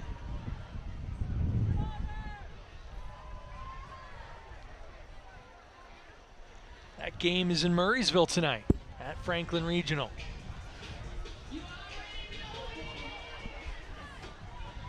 Panthers back ahead in that one. As we talked about a couple of weeks ago, this is a homecoming of sorts for you. You're from the upper Allegheny Valley, grew up in Freeport, Pennsylvania, went to Freeport High School, played some football there, and now you saw games at Kiski and here at Armstrong, had an opportunity to see some family. I'm sure that's always great. It is. It's fun to be back up here. Some things have changed, many have not, and so definitely a nice little homecoming. I actually drove past Freeport High School tonight, saw the Yellow Jackets getting ready for their contest tonight against the Valley Vikings. Certainly wish them and John Gaylott, the head coach there now for 17 years, making me feel old. All the best to them. As this pass goes down the middle, broken up by Stammer, leaping up and knocking that one down to the turf as it was intended for Jablonski. We talk about the front seven of the Gators and how well they've played. And we don't talk about the secondary a lot because they haven't been tested a whole lot. But boy, have they been good tonight. They sure have. They sure have. And you touched on Freeport. Want to give a little shout out to the Ross family, Andy and Kim Ross, their son, the quarterback at Freeport. One of my college fraternity brothers, their son really doing a great job, getting a lot of attention as the quarterback of the Yellow Jackets. As to the air go the Riverhawks, as the pass was complete that time to Bartolowicz. We were reminiscing off the air, this used to be Ford City and Katanning, two teams that hated each other, very close proximity rivals, but teams we playing at Freeport really, really detested as well, and some fun rivalries, fun contests over the years. Quarterback draw this time for Oliver. He's got the first down and more, and for the first time today, the offense for Armstrong is inside of Gateway territory, and a little extra oomph there for Oliver as he lays the boom on Carlos Diggs, who gets the credit for the tackle but got the worst of the contact. Yeah, he'd been taking it all night, and this time able to dole it out for a change at the expense of Diggs. And this time Oliver tries the QB draw to much lesser results as the tackle was made by Jackson Smith. Taking a look ahead here on GatewayGatorProductions.com, we've got girls soccer against Hampton coming up, then the football game next Friday against Penn Trafford. And we will continue with our games of the week, interspersed with our football broadcasts throughout the season as we will work our way through October and into the postseason. I'm sure we'll have another opportunity to take a look at that as the game progresses, as Oliver tries the QB draw and nowhere to go this time as the tackle is made by Craig Schultz. Tackle by number 75, Craig Schultz. Schultz listed at 6'2", 2 1/4", but he certainly looks significantly bigger than that. But just a long, lean body, makes great penetration. He made a big play there for the Gators defensive front. You don't normally see guys underlisted on rosters. Normally they exaggerate the numbers a little bit. I can tell you that firsthand. Toss to the near side right, one-on-one coverage, and the pass is pulled in for the third touchdown of the game for Kyan Klein. Klein was back in one-on-one coverage, was able to adjust to the ball in the air after some contact by a Gator DB, and into the end zone he went. Like I said, for his third touchdown and the first offensive touchdown of the game for the Armstrong Riverhawks. Klein trying desperately, even in a losing effort, to be the player of the game here, as he has been electric and noticeable on both sides of the ball, really all three facets. 2 touchdowns on special teams, and Armstrong go for 2 again here. They haven't even tried kicking a PAT yet. A flag came in. I think the center may have picked up the ball. So it's either going to be a illegal snap or at minimum some sort of false start. While we have a real quick second, want to let folks know at home, after 3 quarters, Woodland Hills up 17-12 on Greater Latrobe. Full start. Offense number 74. 5-yard penalty. We play the try. So that's going to push Armstrong back 5 yards. And that certainly makes things a lot more difficult for the Riverhawks to try to cut this deficit down from 21 to 19.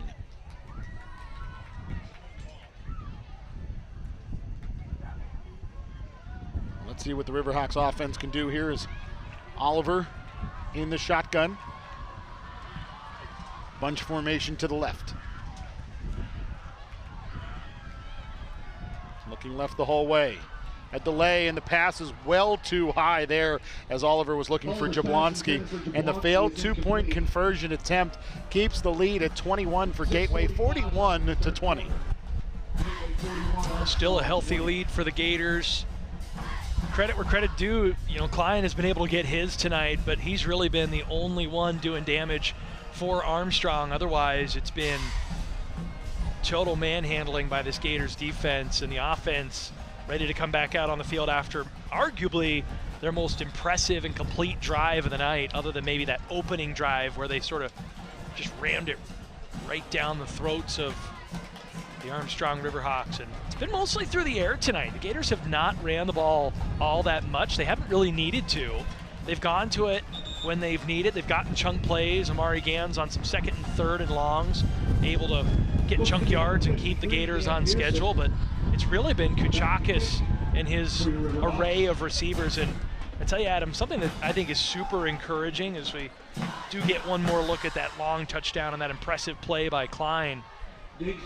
Had Diggs all over him there, but was still just able to go up, high point the ball, and shed him off. But a lot of different receivers getting the ball tonight. 4 or 5 different guys catching the ball. You don't see that a lot at the high school level, and that's really encouraging for this Gateway offense. Dan Pearson with the end-over-end toe kick, bobbled by Carlos Diggs. Now he'll scoop it up for Gateway, trying to run right, but great discipline there by Armstrong to stay in their lanes. And Max Zablocki ends up making the stop for the Armstrong Riverhawks back inside of the 20. It'll be at the 19 where Gateway has the 81-yard field challenge. After getting beat on the touchdown, Diggs not exactly showering himself with praise with the fumble there. For the Gators, you're up 21, but there's still a lot of time left in this game. You got to keep the focus. We saw that after they built the 2-touchdown lead early in the first quarter. That's really been one of the only big negatives for this Gators team, is when they get up, it feels like they lose a little bit of focus. Low snap, pitch right to Gans, who spins out of some contact, bringing it to the near side left. He's got some greenery, but instead tries to cut it back yet again and picks up just about 5. Had he kept bringing it to the near boundary, he would have been closer at least to that first down flag, but still a gain of 5 keeps you on schedule. Gans not the fastest back in the WPIAL, but right here you'd love to see him just try to turn the Jets on toward the sidelines and outrun someone. That time just trying to do, I think, a little bit too much, but hard to complain when you gain 5 on first down. Like you said, Adam, brings you to 2nd and 5, right where you want to be, right on schedule. Play action this time. Toss to Mark Knight. Knight, he's going to pick up the first down and more. Breaking tackles, still on his feet, showing the strength, and finally forced out of bounds across the 35 to the 38-yard line. Only thing harder than a tackle made by Mark Knight is trying to tackle Mark Knight. As you see here, able to just bowl over a few Riverhawks en route to the first down and a little bit more. Those yards after the catch, quarterback's best friend. It's 1st and 10 for Gateway at the 38. Handoff, Gans running left. Bouncing it outside to the near boundary, finds a crease to the 50, the 40, still on his feet, 30, trying to cut it back, instead spins to the near boundary and will step out of bounds at the 21-yard line. A big run for Amari Gans. Hasn't gotten a ton of carries tonight, but when he has been able to really make them count. It looks like, is this one coming back? Oh, I'm sure it is. I'm sure it's some inconsequential holding penalty. It's 15 yards away from the football. Can you feel my frustration, Vince? It is palpable. As a former offensive lineman, it certainly gets to be a frustrating affair when you see big runs negated by holding penalties that are not necessarily consequential to the big run there by Amari Gans. And I'm not sure if we'll have a chance to see what the infraction was. 10 yards from the spot of the foul. Replay first down. It was against number 81, I do believe. Because that was the only number 1 on the field. And that looked like a pancake block to me.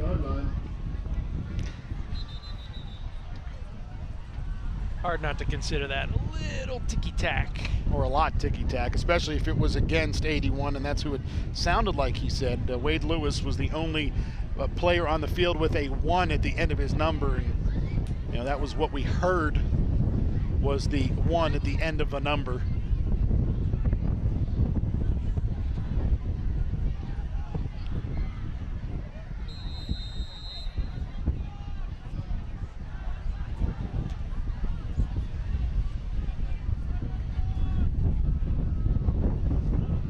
It's now 1st down and 15 for Gateway with the ball at the 32. Draw handoff, Gans bouncing right. Bouncing further to the right. And he'll pick up a handful, making it 2nd down and 10. Nice run. Try and get that penalty yardage back. Set yourself up with 2nd and 10. Listen to that wind whipping across the field from the Gateway sideline to the near boundary. Gateway checks to the sideline here with clock winding down to 4:55.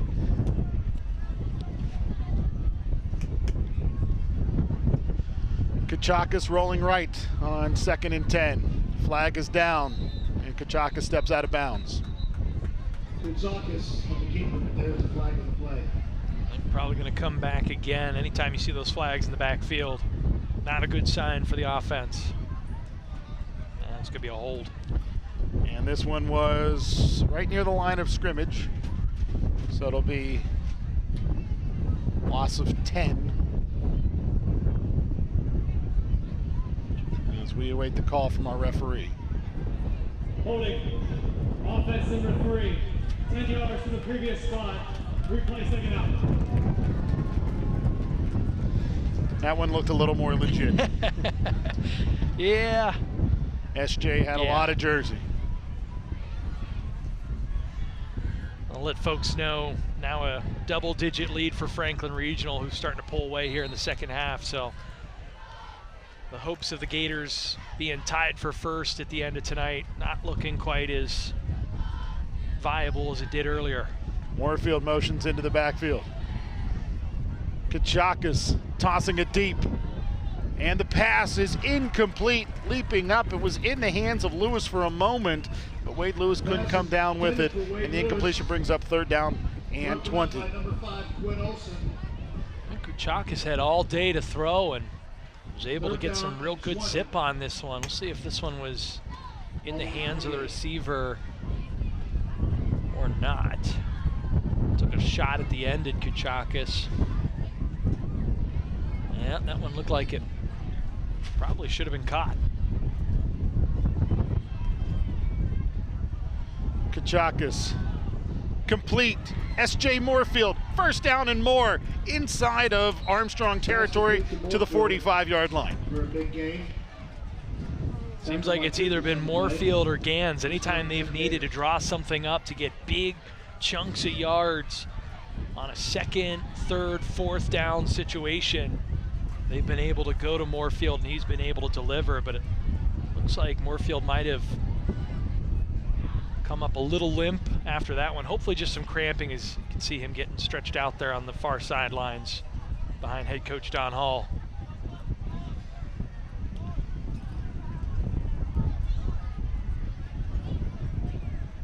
This time Tristan Houston takes the ball and drives his way for a 10-yard gain for Gateway. Tristan Houston writhing in pain, not a good sign.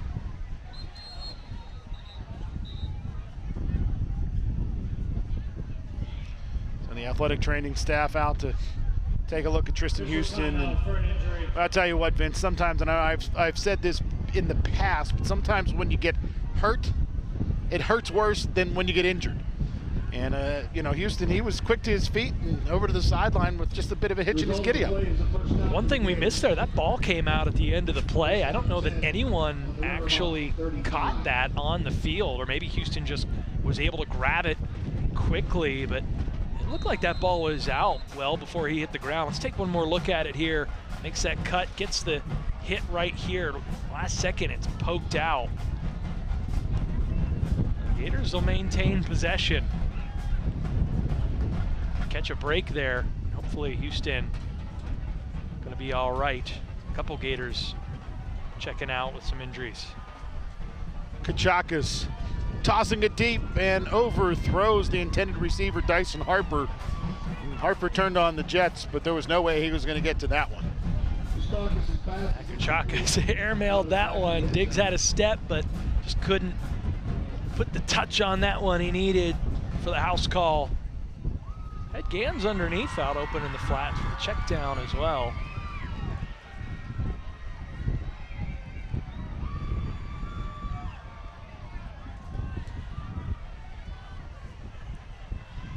Another score that folks might be interested in. Penn Trafford was up 20-3 at last check on Plum. Not a conference game, but Amari Gans breaking tackles inside of the 20, lowers the shoulder and dives towards the 10-yard line. And this time, no flags down as the Gators push the ball 24 yards down to the red zone. Ball placed just outside of the 10-yard line. Gators really starting to flex the muscle with the ground game late in this one. Keep that clock moving, keep this offense on the field. This has been a long drive for this Gators offense. To the ground again. Gaping hole for Amari Gans. He'll dive to the goal line. Will they say he's down at the 1? Yes, they will. A gain of 10 brings up first and goal at the 1. Well, that official on the near side looked like he put his arm up for a minute like it was going to be a touchdown, and I'm not so sure that Gans didn't score on that, but if anything, the Gators will give them the ball again, and they'll get a chance to work the clock a little bit more as there's a Riverhawk down on the turf. Looks like number 73 for Armstrong, Cam Pampino, the 6'2" junior offensive and defensive lineman. This is a situation here, Vince, where, you know, Gateway, obviously, they're almost exclusively in the shotgun. And this is the times where you may, and I know they may not have instituted it yet, but you may want to start working in practice on going under center on these, you know, goal-to-go situations when it's first and goal at the 1, or the opposite when you're first and 10 from the 1 on the other side, because Gateway gave up a safety in that circumstance a few weeks back. You see so few teams at the high school level do that anymore. I think the only team we've seen this season in Gators contest do that consistently was North Allegheny in the second half of that game, where they just ran power eye football the entire second half to finish that game off. But really, getting under center, it's a dying breed, and you see that even at college and pro levels. One of the conversations that's been around the local team this year with the Steelers has been Justin Fields at quarterback and the Steelers not going under center almost ever anymore, and when they do, it being uncomfortable for the quarterback because he didn't do it much in high school or in college at Ohio State.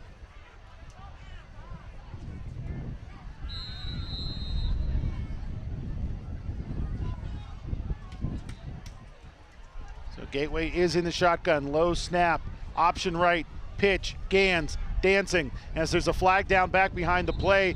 And those are the circumstances I'm talking about, because you have to play so far back instead of going under center, that you get a flag against Mark Knight. That's going to cost Gateway 10 yards from, the initial line of scrimmage. So it's going to be first and goal from the 11 now.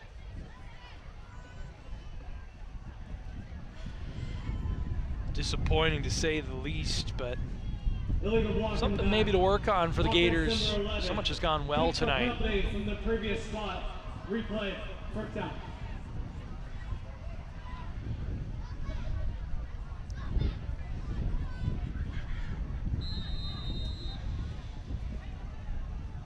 So first and goal. Ball moved back to the 10.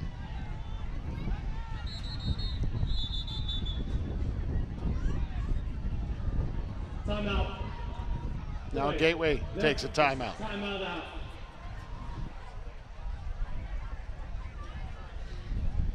How about this for a score tonight?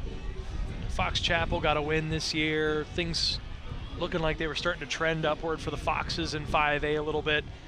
Well, they ran into perennial favorite Pine Richland, and the Rams put 71 on the Foxes, who didn't get on the scoreboard tonight. You see those sometimes in some lopsided 1, 2, 3A games, but boy, what a blowout. Talked about what's coming up here on GatewayGatorProductions.com. We've got girls soccer coming up on Wednesday, October 2nd, then a week from tonight. Football game, homecoming against Penn Trafford, before boys soccer against Central Catholic on October 8th. Then we'll be at Woodland Hills on October 11th. Girls volleyball on October 17th, and then we wrap up October with a couple of football games at home against Latrobe and Hempfield. Kachakis looking left the whole way. Steps up into the pocket now. And he will be hit. And a coverage sack there. Tackled in the backfield by number 3, Ethan Ekman. Good job initially by Kachakis, stepping up into the pocket and then rolling out when there was nothing there. And you see coverage sack indeed. Good job not trying to force it for the freshman. We saw that against State College in week 0. I think that's maturation, that's growth for a freshman quarterback to understand that pulling that ball down and living to fight for another down isn't necessarily the worst thing. He didn't lose a whole lot of yardage there and didn't turn the ball over. Low snap through the legs of Kachakis. And it slid under his body, and it's recovered by Armstrong. And Gateway had the ball first and goal at the 1, and it turns out to be Armstrong's ball out near the 30-yard line. Yeah, you can get away with this stuff against Armstrong tonight, but these are some things that are really going to be worrisome as you get into the toughest part of your conference slate moving forward. And Kachakis took another tough hit on that one, and looked like while he might not be hurt, he's going to get stretched out on the sidelines. His shoulder dinged up just a little bit. Gateway has a offensive lineman down as well, getting stretched out. That's Roberson Louise June. And Vince, that is the 3rd Gateway turnover today after Gateway had the ball in the red zone. You could argue this game should be over by now, that this should be a running clock game. It's no argument. I mean, that's the way it should be. But Gateway has turned the ball over 3 times after having the ball deep inside of Armstrong territory. And like I said, granted, the one was an interception on 4th and 10 from the 11-yard line. That one, no big deal. But the fumble by S.J. Moorfield, and then you've got this one here on the errant snap after Gateway initially had the ball first and goal at the 1. And we're going to see what we've seen the last few years, where the Gators are able to get away with that kind of stuff against opponents like this, but then they struggle in big games. Hitch and go, interception by Carlos Diggs. He read it perfectly. Down the near sideline comes Diggs, and he'll wiggle his way back to the 20, and Gateway has it back in the red zone. Well, they'll say the 21, so just a yard away from it. Boy. Oliver stared this one down. It looked like he almost threw this directly to Diggs. I mean, just a terrible throw. And Diggs making the quarterback pay. Read that one perfectly, as you said, stepped right in front of it, took that one right down to the nose of the red zone. And so the Gators will get another crack at it here. Let's see if they can avoid turnover number 4 and extend that lead again. And that was indicative of two things by Carlos Diggs: film study, number 1, and number 2, reading the quarterback well. Diggs did both things very well on that particular play. Good news, Kachakis is back in there at QB for Gateway. Long handoff, Gans trying to bounce it right, drives it back to the line of scrimmage, and no farther that time, and it's 2nd down and 10, but the clock will continue to wind here in the 3rd quarter. Score of note for Gators fans: Latrobe has reclaimed the lead, 20-17 with 10 minutes left, trying to hand the Wolverines their first loss in Big East play.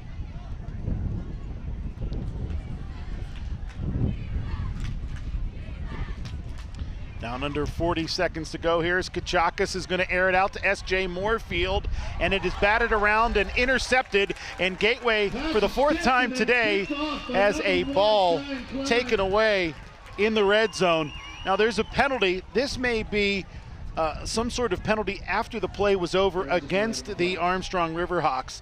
If it is during the play, it'll keep the ball with Gateway. If it's after the play, it's going to count as the turnover and then will be enforced after the INT. We shall see what the officials say here, as it was clearly some sort of infraction by Armstrong in the Gateway backfield. For the Gators, you're praying that it negates a 4th touchdown on the plus side of the, or 4th turnover, excuse me, on the plus side of the field. The result of the play is an interception. After the play was over, personal foul, unnecessary roughness, defense number 66. That penalty is going to go from the succeeding spot. 1st down, Armstrong. And Gateway yet again has turned the ball over inside of Armstrong's red zone. I mean, just this is unbelievable at this point, that Gateway has given the ball back to Armstrong now 4 times, having the ball at or inside of the opponent's 20.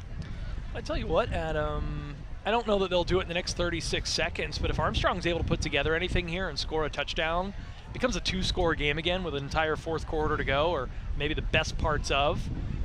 And that's a lot more close for comfort than this game should be in any way, shape, or form with how the Gators have performed at their peak. And I don't want to discredit Armstrong whatsoever. Klein and company, they've got some athletic guys out there, but let's call it as it is. The Gators should be up by way, way more. To the ground go the Armstrong Riverhawks. After the penalty, the ball was moved half the distance to the goal, to the 10. So this play starting from the 10 gets out to the 11 before the ball carrier gets pushed down to the turf. That was Kukness, tackled by Bryant. And it's just hard to see this Gators team taking that next step in the postseason with these kind of mistakes. Certainly a lot of season left, but they've got 3 tough games coming up in succession these next 3 weeks. And they're going to have to remedy some of these bad habits, or they're going to get humbled very, very quickly. Gateway 41, Armstrong 20. So Vince, a week ago, Gateway stormed back against Franklin Regional, but ultimately lost because of being down by so very many points, and that deficit was due to mistakes by the Gators, turnovers early in the football game. And looking in your notes, there was a quote that I'll paraphrase by Don Hall: "You're not going to win many games. The football gods aren't going to let you win games when you make that many mistakes." And we're seeing it again tonight. And luckily they've put up enough points that you feel comfortable that they can find a way to get this done tonight. But you go from, Adam, a 14-point lead in the first few minutes of the game. You go from a couple touchdowns here in the second half where the offenses look great. The defense has done their part. The defense has been excellent.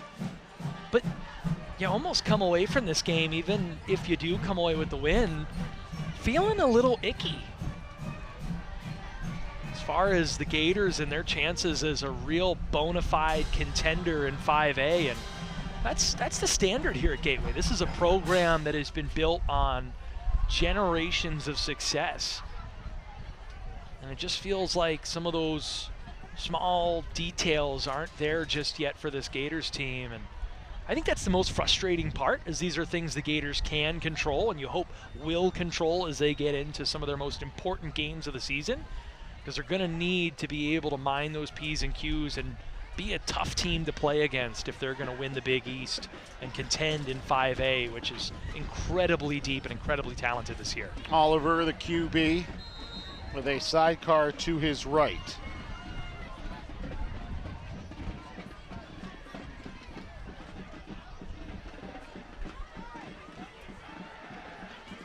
Rolling to his right is Oliver. He'll step forward, picking up a block. Oliver decides to keep it himself. And Gateway asking for a blindside block, and that is enough for I was watching the TV monitor, and from what I saw, it certainly looked like one. Let's see if we can see it. It was on Klein. He definitely came back into the play to lay the block. Yeah, 100%. Yeah. He was coming back towards his own end zone. Toss to the right, complete. Klein wrapped and brought down for a loss of 1. Klein. Tackled by Stammer, right? No gain. So after getting a little bit of a break there, Klein with the reception, but good job by the Gators limiting him to no gain on that one.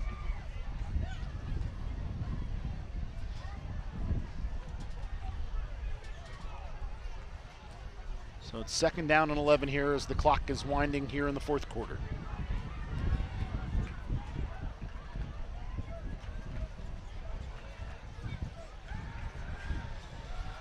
Draw this time for Oliver, who's wrapped and brought down after a gain of about a half a dozen, bring up 3rd down and 5. Tackle made by Craig Schultz. Sid Bryant also involved in the stop. Well, the defense has certainly done its part tonight, as we've talked about. Hard to find any more compliments to throw at them, giving up the 1 touchdown, otherwise being nearly impenetrable almost all evening long. Bunch formation to the left this time for Oliver, who has a sidecar to his right. He's running the option to the right, and he is wrapped and brought down by Craig Schultz. The ball came loose. Gateway says they got it. They do. A takeaway by the Gateway Gators. Moving on the field, the fumble recovered by the defense. Right on cue, we talked about just how well they've been playing. They would have forced a 4th down there, but to boot, they take the ball away. Great job getting in there. Looks like big number 54, Kayan Bandy. After the turnover, the ball will be placed at the Riverhawk 31-yard line. 1st and 10. So Schultz was the one on top of the QB, Oliver. And as you said, you believe it was Bandy who got the strip and the takeaway for the Gators. So Gateway has it 1st and 10 at the 31.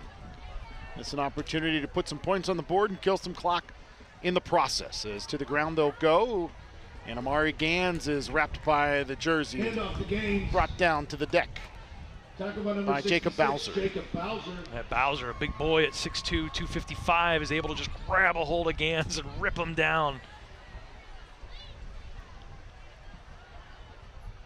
Just got a little jersey, and that's all he needed on that one.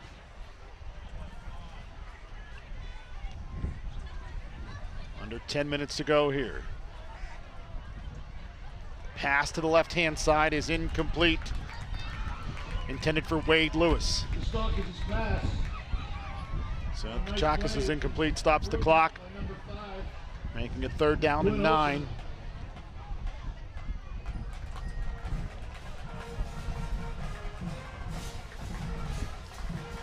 Well, Kiski had scored to pull within 5 of Franklin Regional, but the Panthers respond with a touchdown to make it 35-23 with just 4 minutes left. So looking more and more likely like Franklin Regional stay atop the Big East at the end of tonight.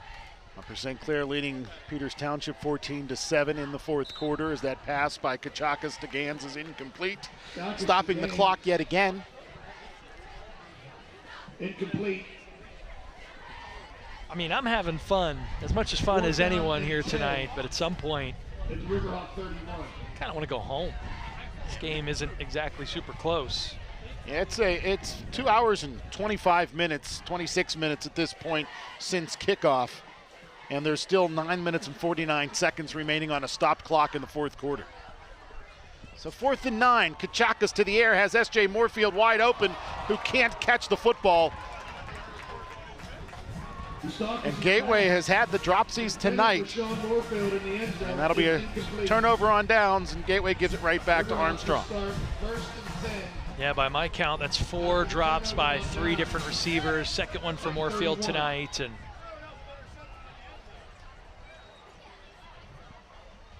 so 1st and 10 for Armstrong at the 31, exactly where they fumbled the ball.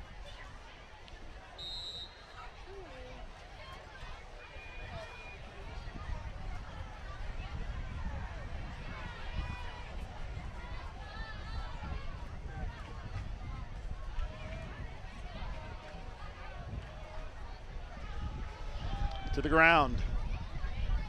Armstrong picking up 2. Over the keeper. Tackled by Jackson Smith. there's not been any room for Armstrong to run the ball this evening. Just again and again and again getting stuffed at the point of attack. Can't say enough about the strength of this Gators team in the trenches. 2nd and 8. Oliver looking right, throwing right. Pass is intercepted. Jaden Stammer with another Allegheny Valley interception. Oliver's pass. And he is feasted against these teams up north. And boy, what a seesaw battle we have right now, Adam, and not necessarily a good one, as these two offenses just can't get out of their own way. I mean, how many turnovers have we seen combined by these two teams in the second half, whether it be interceptions, fumbles, turnover on downs?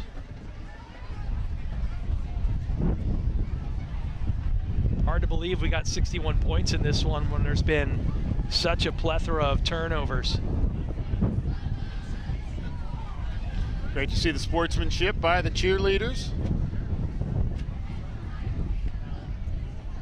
They get together and combine for a little bit of dancing here along the sidelines in Katanning, Pennsylvania.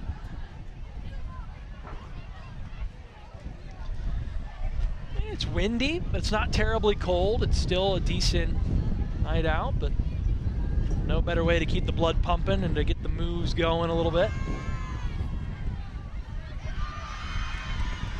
We got the young lady busting out the worm.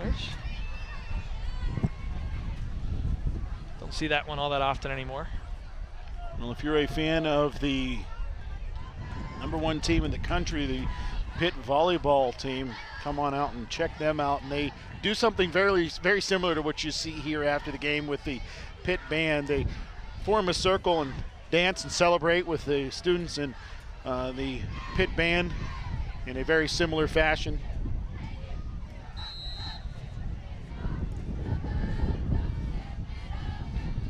Talk about exciting action. That is one of those teams that you will be certain to enjoy. Good news, Tristan Houston is back in the lineup for Gateway as he takes that handoff and picks up about 4. Well, we were texting, you were there the other night for that 1 versus 3, Pitt versus Penn State. Biggest crowd on record, almost 12,000. You said it was arguably maybe the best crowd you've been at. It was an unreal atmosphere.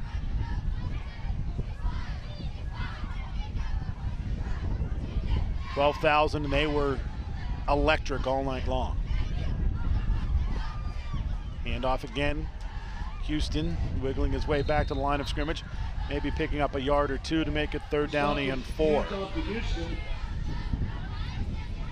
Just keep that clock moving. At this point, you're up 3 scores, 8 minutes left. If you can take even just another minute or 2 off before punting this ball back, you start to get into the territory where Armstrong just simply doesn't have enough time to come back. And you're not really afraid of their offense. Just 1 touchdown offensively, the 2 kick returns result, adding up to those other 2 scores.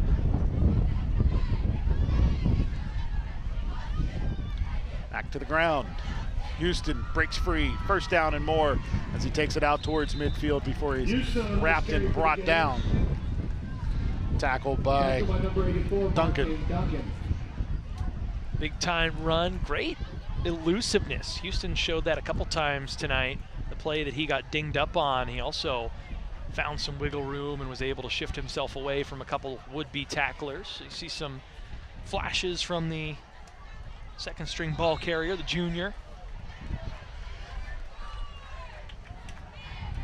Encroachment, deep, number 32, 5-yard penalty. Armstrong breaching the neutral zone there on the blitz, pushing the ball inside of Riverhawks territory, where Gateway has buttered their bread tonight, but they've also burnt a few pieces of toast in the process with 4 turnovers inside of Armstrong's red zone.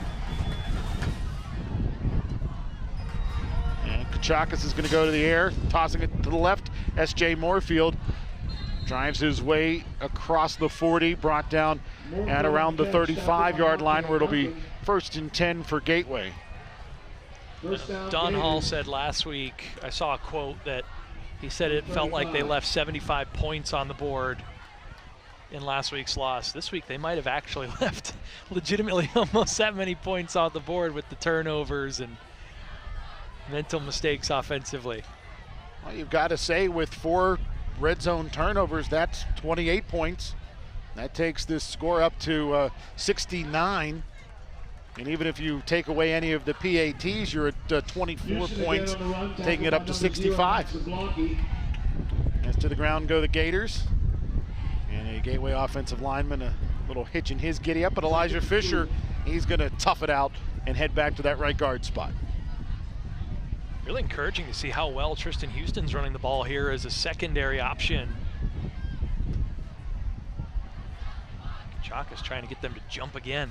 2nd and 2 here for the Gateway Gators. 5:50 to play, handoff Houston, wiggles out of a tackle, drives his way towards the first down marker. Does he get to the 25? Just a hair shy. It'll be 3rd and very short. At the 26-yard line, tackled by a flock of Hawks. Clock keeps on rolling.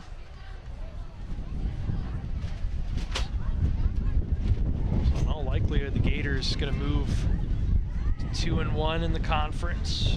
Try to keep pace with some of the heavyweights, depending on how that Latrobe Woodland Hills game's a big one tonight. Will the Wolverines stay undefeated, or?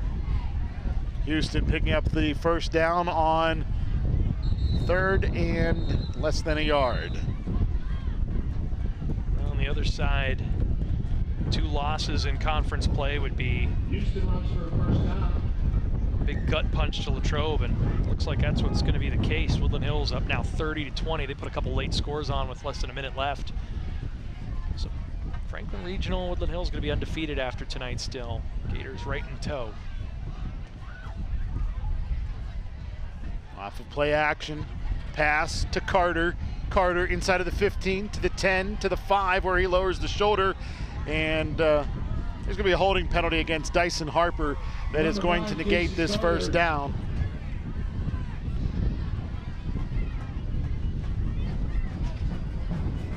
Catch and run. There's a flag on the play. Again, we see Carter, even with this one being nullified, so good in open space. Turn the run, holding, offense number 3, 10 yards to the They say spot. S.J. Moorfield was the guilty party. He was nowhere near the ball. I mean, from what I saw,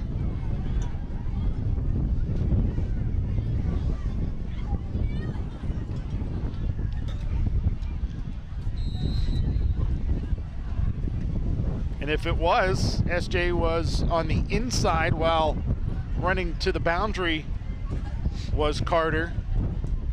If anything, like I said, it would have been Dyson Harper. Instead, it's Houston up the gut, and he will pick up close to the first down marker. Tackled by number 3, Ekman.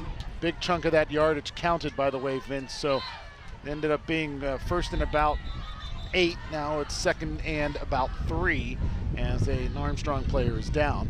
with 4 minutes and 20 seconds to go. Tristan Houston is down as well. Looks like he may have got himself a cramp as they're rubbing that leg profusely.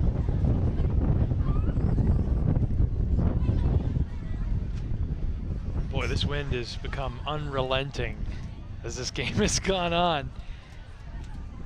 We had that little respite around halftime, start of the third quarter, and boy, has it picked back up. Player shaken up for Armstrong is headed off of the field. And Rocco Swartz, Houston also being tended to. Talked about the top of the Big East Conference, Franklin Regional, on their way to 3-0. Up top on Kiski area over in Murraysville. Woodland Hills on their way to a victory against the Latrobe Wildcats. So Latrobe's going to see their record fall to 1-2 in conference. Gateway taking on Armstrong, so Penn Trafford obviously out of conference tonight. Yeah, they were leading 27-10 over Plum. So the Gators will find themselves sitting alone in third after tonight. Not a terrible place to be. Kachakis off of play action, directing traffic, finds Carter. And Carter lowers the shoulder and crosses the goal line for the Gateway touchdown. A flag is down for roughing the passer back behind the play, which just adds insult to injury to the Armstrong Riverhawks, who find themselves now down by a score of 47-20. Great job by Kuchak as he held onto that ball just long enough for the threat of run. Result of the play is a touchdown. Personal foul, rough to the passer, defense free. Select, force that 15-yard penalty on the kickoff. You'll see here, holds onto it just long enough to make these two defenders commit to him. That leaves Carter open, and Carter able to finish the job, barrels into the end zone for 6. And Lococo, PAT up and in, stretches the Gateway lead to 48-20 with just over 4 minutes to play here in the fourth quarter. And Vince, it can't be overstated, the fact that Gateway has scored 48 points tonight and they turned the ball over 4 times inside of Armstrong's red zone. This could have been an epic blowout. Absolutely. Absolutely could have, absolutely should have. And you'll take this, you'll feel good about it. There's a lot of positive. I don't want to overlook that. As you see, Kachakis getting mobbed at the end of that play, which will result in a 15-yard penalty on the upcoming kickoff. But again, you're going to get past Armstrong, you're going to get past Kiski with this kind of stuff, but everything is going to be that much more magnified against the next 3 opponents the Gators have. And that's going to be the difference, Adam, in whether the Gators make the postseason, miss the postseason, whether they are a top seed in the conference or they're playing on the road in the first round. There's a lot to be decided. There's still a lot of opportunity in front of the Gators. If they're able to run the table in conference and finish first or second, might end up in a position, if the Allegheny 6 cannibalizes itself with a lot of good teams there, that you end up with a bye or at least a home game. But you could end up in a tough spot where you're a 7 to 10 seed having to play one of those Allegheny 6 teams in the first round on the road, and that's going to be a tough recipe to try and make a run in the postseason.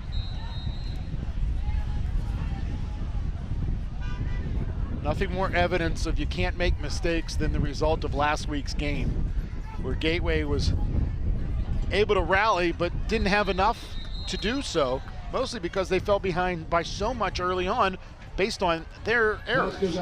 Kick goes out of the back of the end zone for a touchdown. Tonight is a game where you're able to overcome those errors, so that shows resiliency.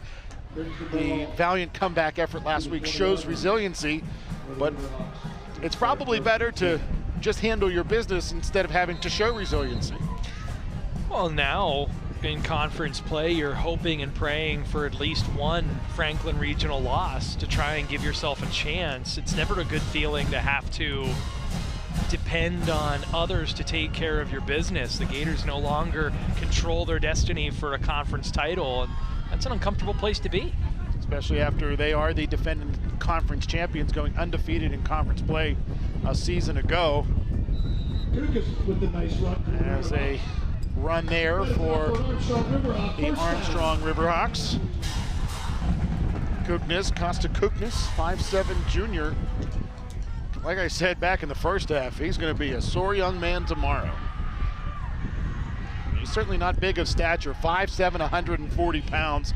As a screen to the near side left is complete to Jablonski, who takes it out towards the first down flag, but does not pick it up quite yet. Picked up about 8. Making it 2nd down and 8. As Armstrong picking up the pace here. You start to see some reserves in the game for the Gators.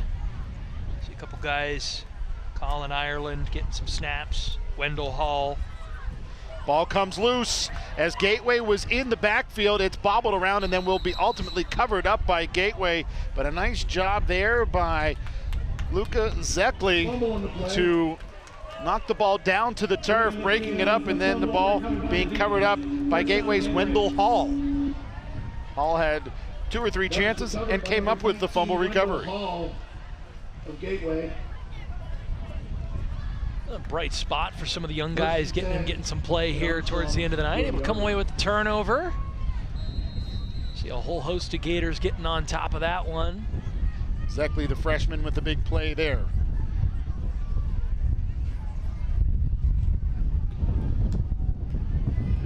So some guys out there on the field tonight, they're going to be playing in Monroeville tomorrow morning at 10 a.m. in that JV game.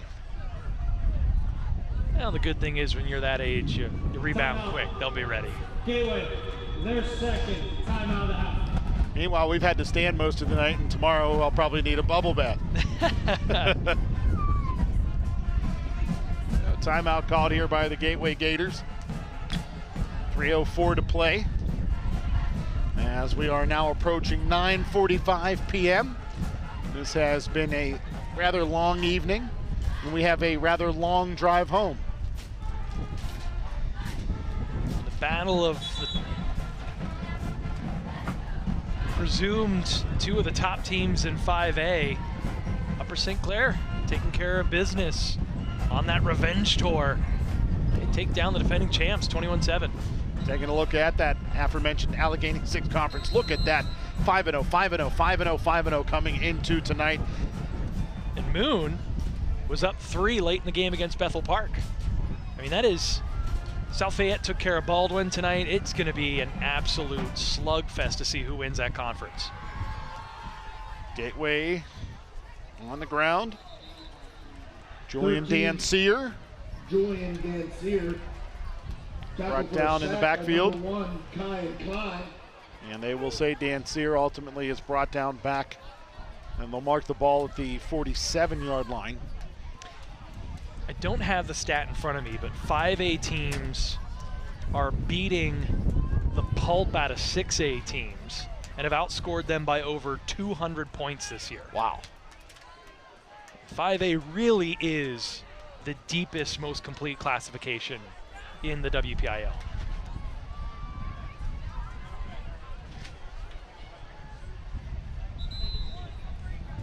Terrence Cole. Number 6, Terrence Cole on the carry. Reserve tailback there, running the ball. Mostly see him on the kickoff return team for Gateway as we're down towards 2 minutes to play. And the wind continues to whip through Katanning, Pennsylvania.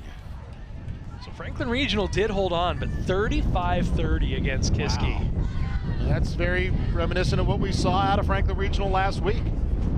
Some real question marks with that defense for sure. Dancier hands off. Cole trying to bounce to the near side right. Good closing speed there by Zablocki for Armstrong. That ball ends up being pushed back inside of Gators territory to the 46, 47-yard line. So we're down under 90 seconds to go.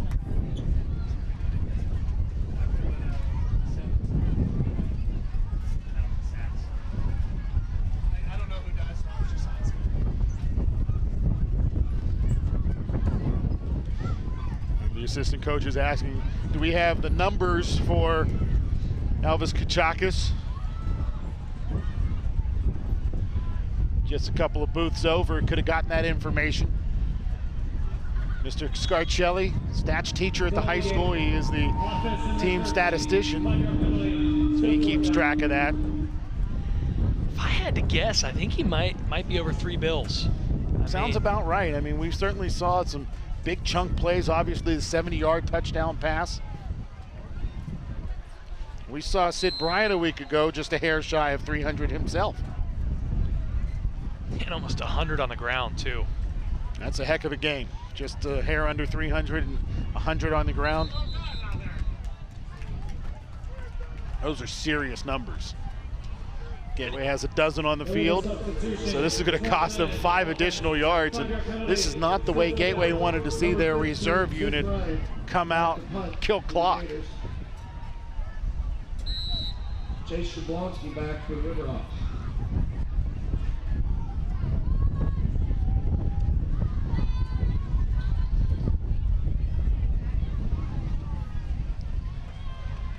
Bryant, what a punt. Takes a bounce in favor of Gateway, continuing to roll, and will roll out of bounds inside of the 10 at the 9-yard line. Oliver had a real good one earlier out of the backfield on the pooch punt for Armstrong, but I think Brian unseated him there with the best punt of the night. That one had nice arc on it, got the great bounce, and then the end result, pinning them deep inside their own 10-yard line. Hard to beat that. It's about as good as it gets.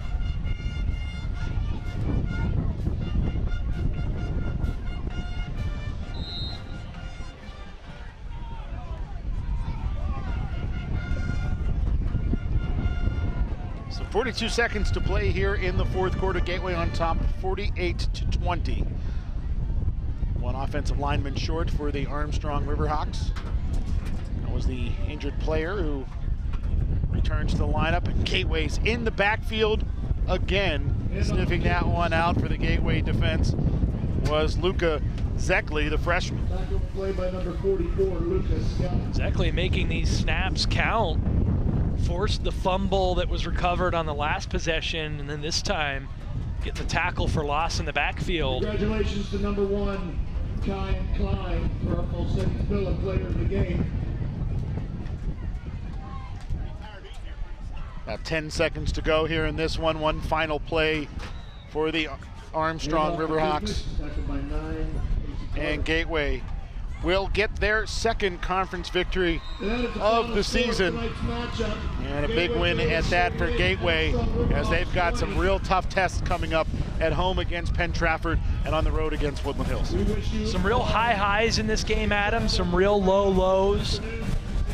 But all in all, the Gators took care of business. They get a 4-score victory, margin of victory over Armstrong, and they surely outclassed the Riverhawks tonight. They moved to 2-1. That's really, at the end of the day, all that matters. And they got out healthy. Elvis Kachakis is going to play next week, as long as he makes it through practice. And he looked great tonight. And that offense, when it was at its peak, was humming along, especially with the pass game in this kind of weather. For them to be able to move the ball that way and then sprinkling in Amari Gans, really was optimistic about what they were doing tonight, bullish on that. And then defensively, I mean, my goodness, what else do you say? They are just absolutely stifling out there. That they certainly are. Just one offensive touchdown tonight for Armstrong. Their other 2 scores came on kickoff returns for touchdowns. And Vince, you touched on Elvis Kachakis staying healthy. We thought this was going to be a 2 or 3 week injury for Elvis Kachakis. He missed the lion's share of the game at Kiski, missed last week at home against Franklin Regional, but he was out there today, and he played extremely well. He did. He really, really did. Running the ball, throwing the ball, keeping his eyes downfield, avoiding pressure, getting the ball around to his different playmakers, making reads. I mean, there were 5 or 6 different Gators that caught passes tonight. That's really, really encouraging. You don't see that a lot at the high school level, being able to spread the wealth and have guys that you can count on. One thing they got to button up, drops. But that wasn't on Elvis. That's on the guys down there. They got to focus, secure that ball, keep it moving downfield, keep this offense on the field, and don't turn it over. Turnovers were a big key to tonight's game. Gateway could have absolutely blown the doors off of Armstrong, but it can't be overemphasized the fact that Gateway turned the ball over 4 times inside of Armstrong's red zone. And you hope that those are things that you can correct. That's film you can watch, and that's going to give this coaching staff fodder to keep this team hungry, to keep them from being complacent after a game like tonight, because as we've talked about ad nauseum in the second half, they've got Penn Trafford, Woodland Hills, Greater Latrobe, 3 good football teams, 3 physical football teams that are well coached and are going to be ready to play Friday night. So Gators got some stuff to work on, but they got the win. That they did. They got the win. They've got some work to do, and we talked ad nauseum about the fact that Gateway has Penn Trafford and Woodland Hills coming up, but that Latrobe team, that defense, just so physical, and they are a stifling defense that Gateway is going to have to be ready for. But first, they got to get ready for the Battle of the Bell next Friday night. Can't wait for it. It's always so fun. The crowds always seem to really get up for that game. The communities, nothing like a local rivalry game in Western Pennsylvania under the lights. I'm already looking forward to it. 48-20 is your final score as the Gateway Gators move their record to 2-1 within Big East Conference play, while Armstrong sees their record fall to 0-3 in conference. Is that right, Vince? Wow. That is not the way Armstrong wanted to get things going in conference. 0-2 in conference. They just played Latrobe last week. I wasn't sure if they had a conference game earlier on. That's why you do the research, and I make sure we get the broadcast on the air for you. I want to thank our entire crew for making sure that we were on the air this evening. A lot of hard work by all of our folks here at GatewayGatorProductions.com, and of course my broadcaster, Vince Russo, for joining me as well. That'll do it for tonight's coverage. We will be back in Monroeville next Friday night as the Gators take on the Penn Trafford Warriors. We thank you for joining us here in Katanning, PA, as Gateway gets the 48-20 victory over the Armstrong Riverhawks.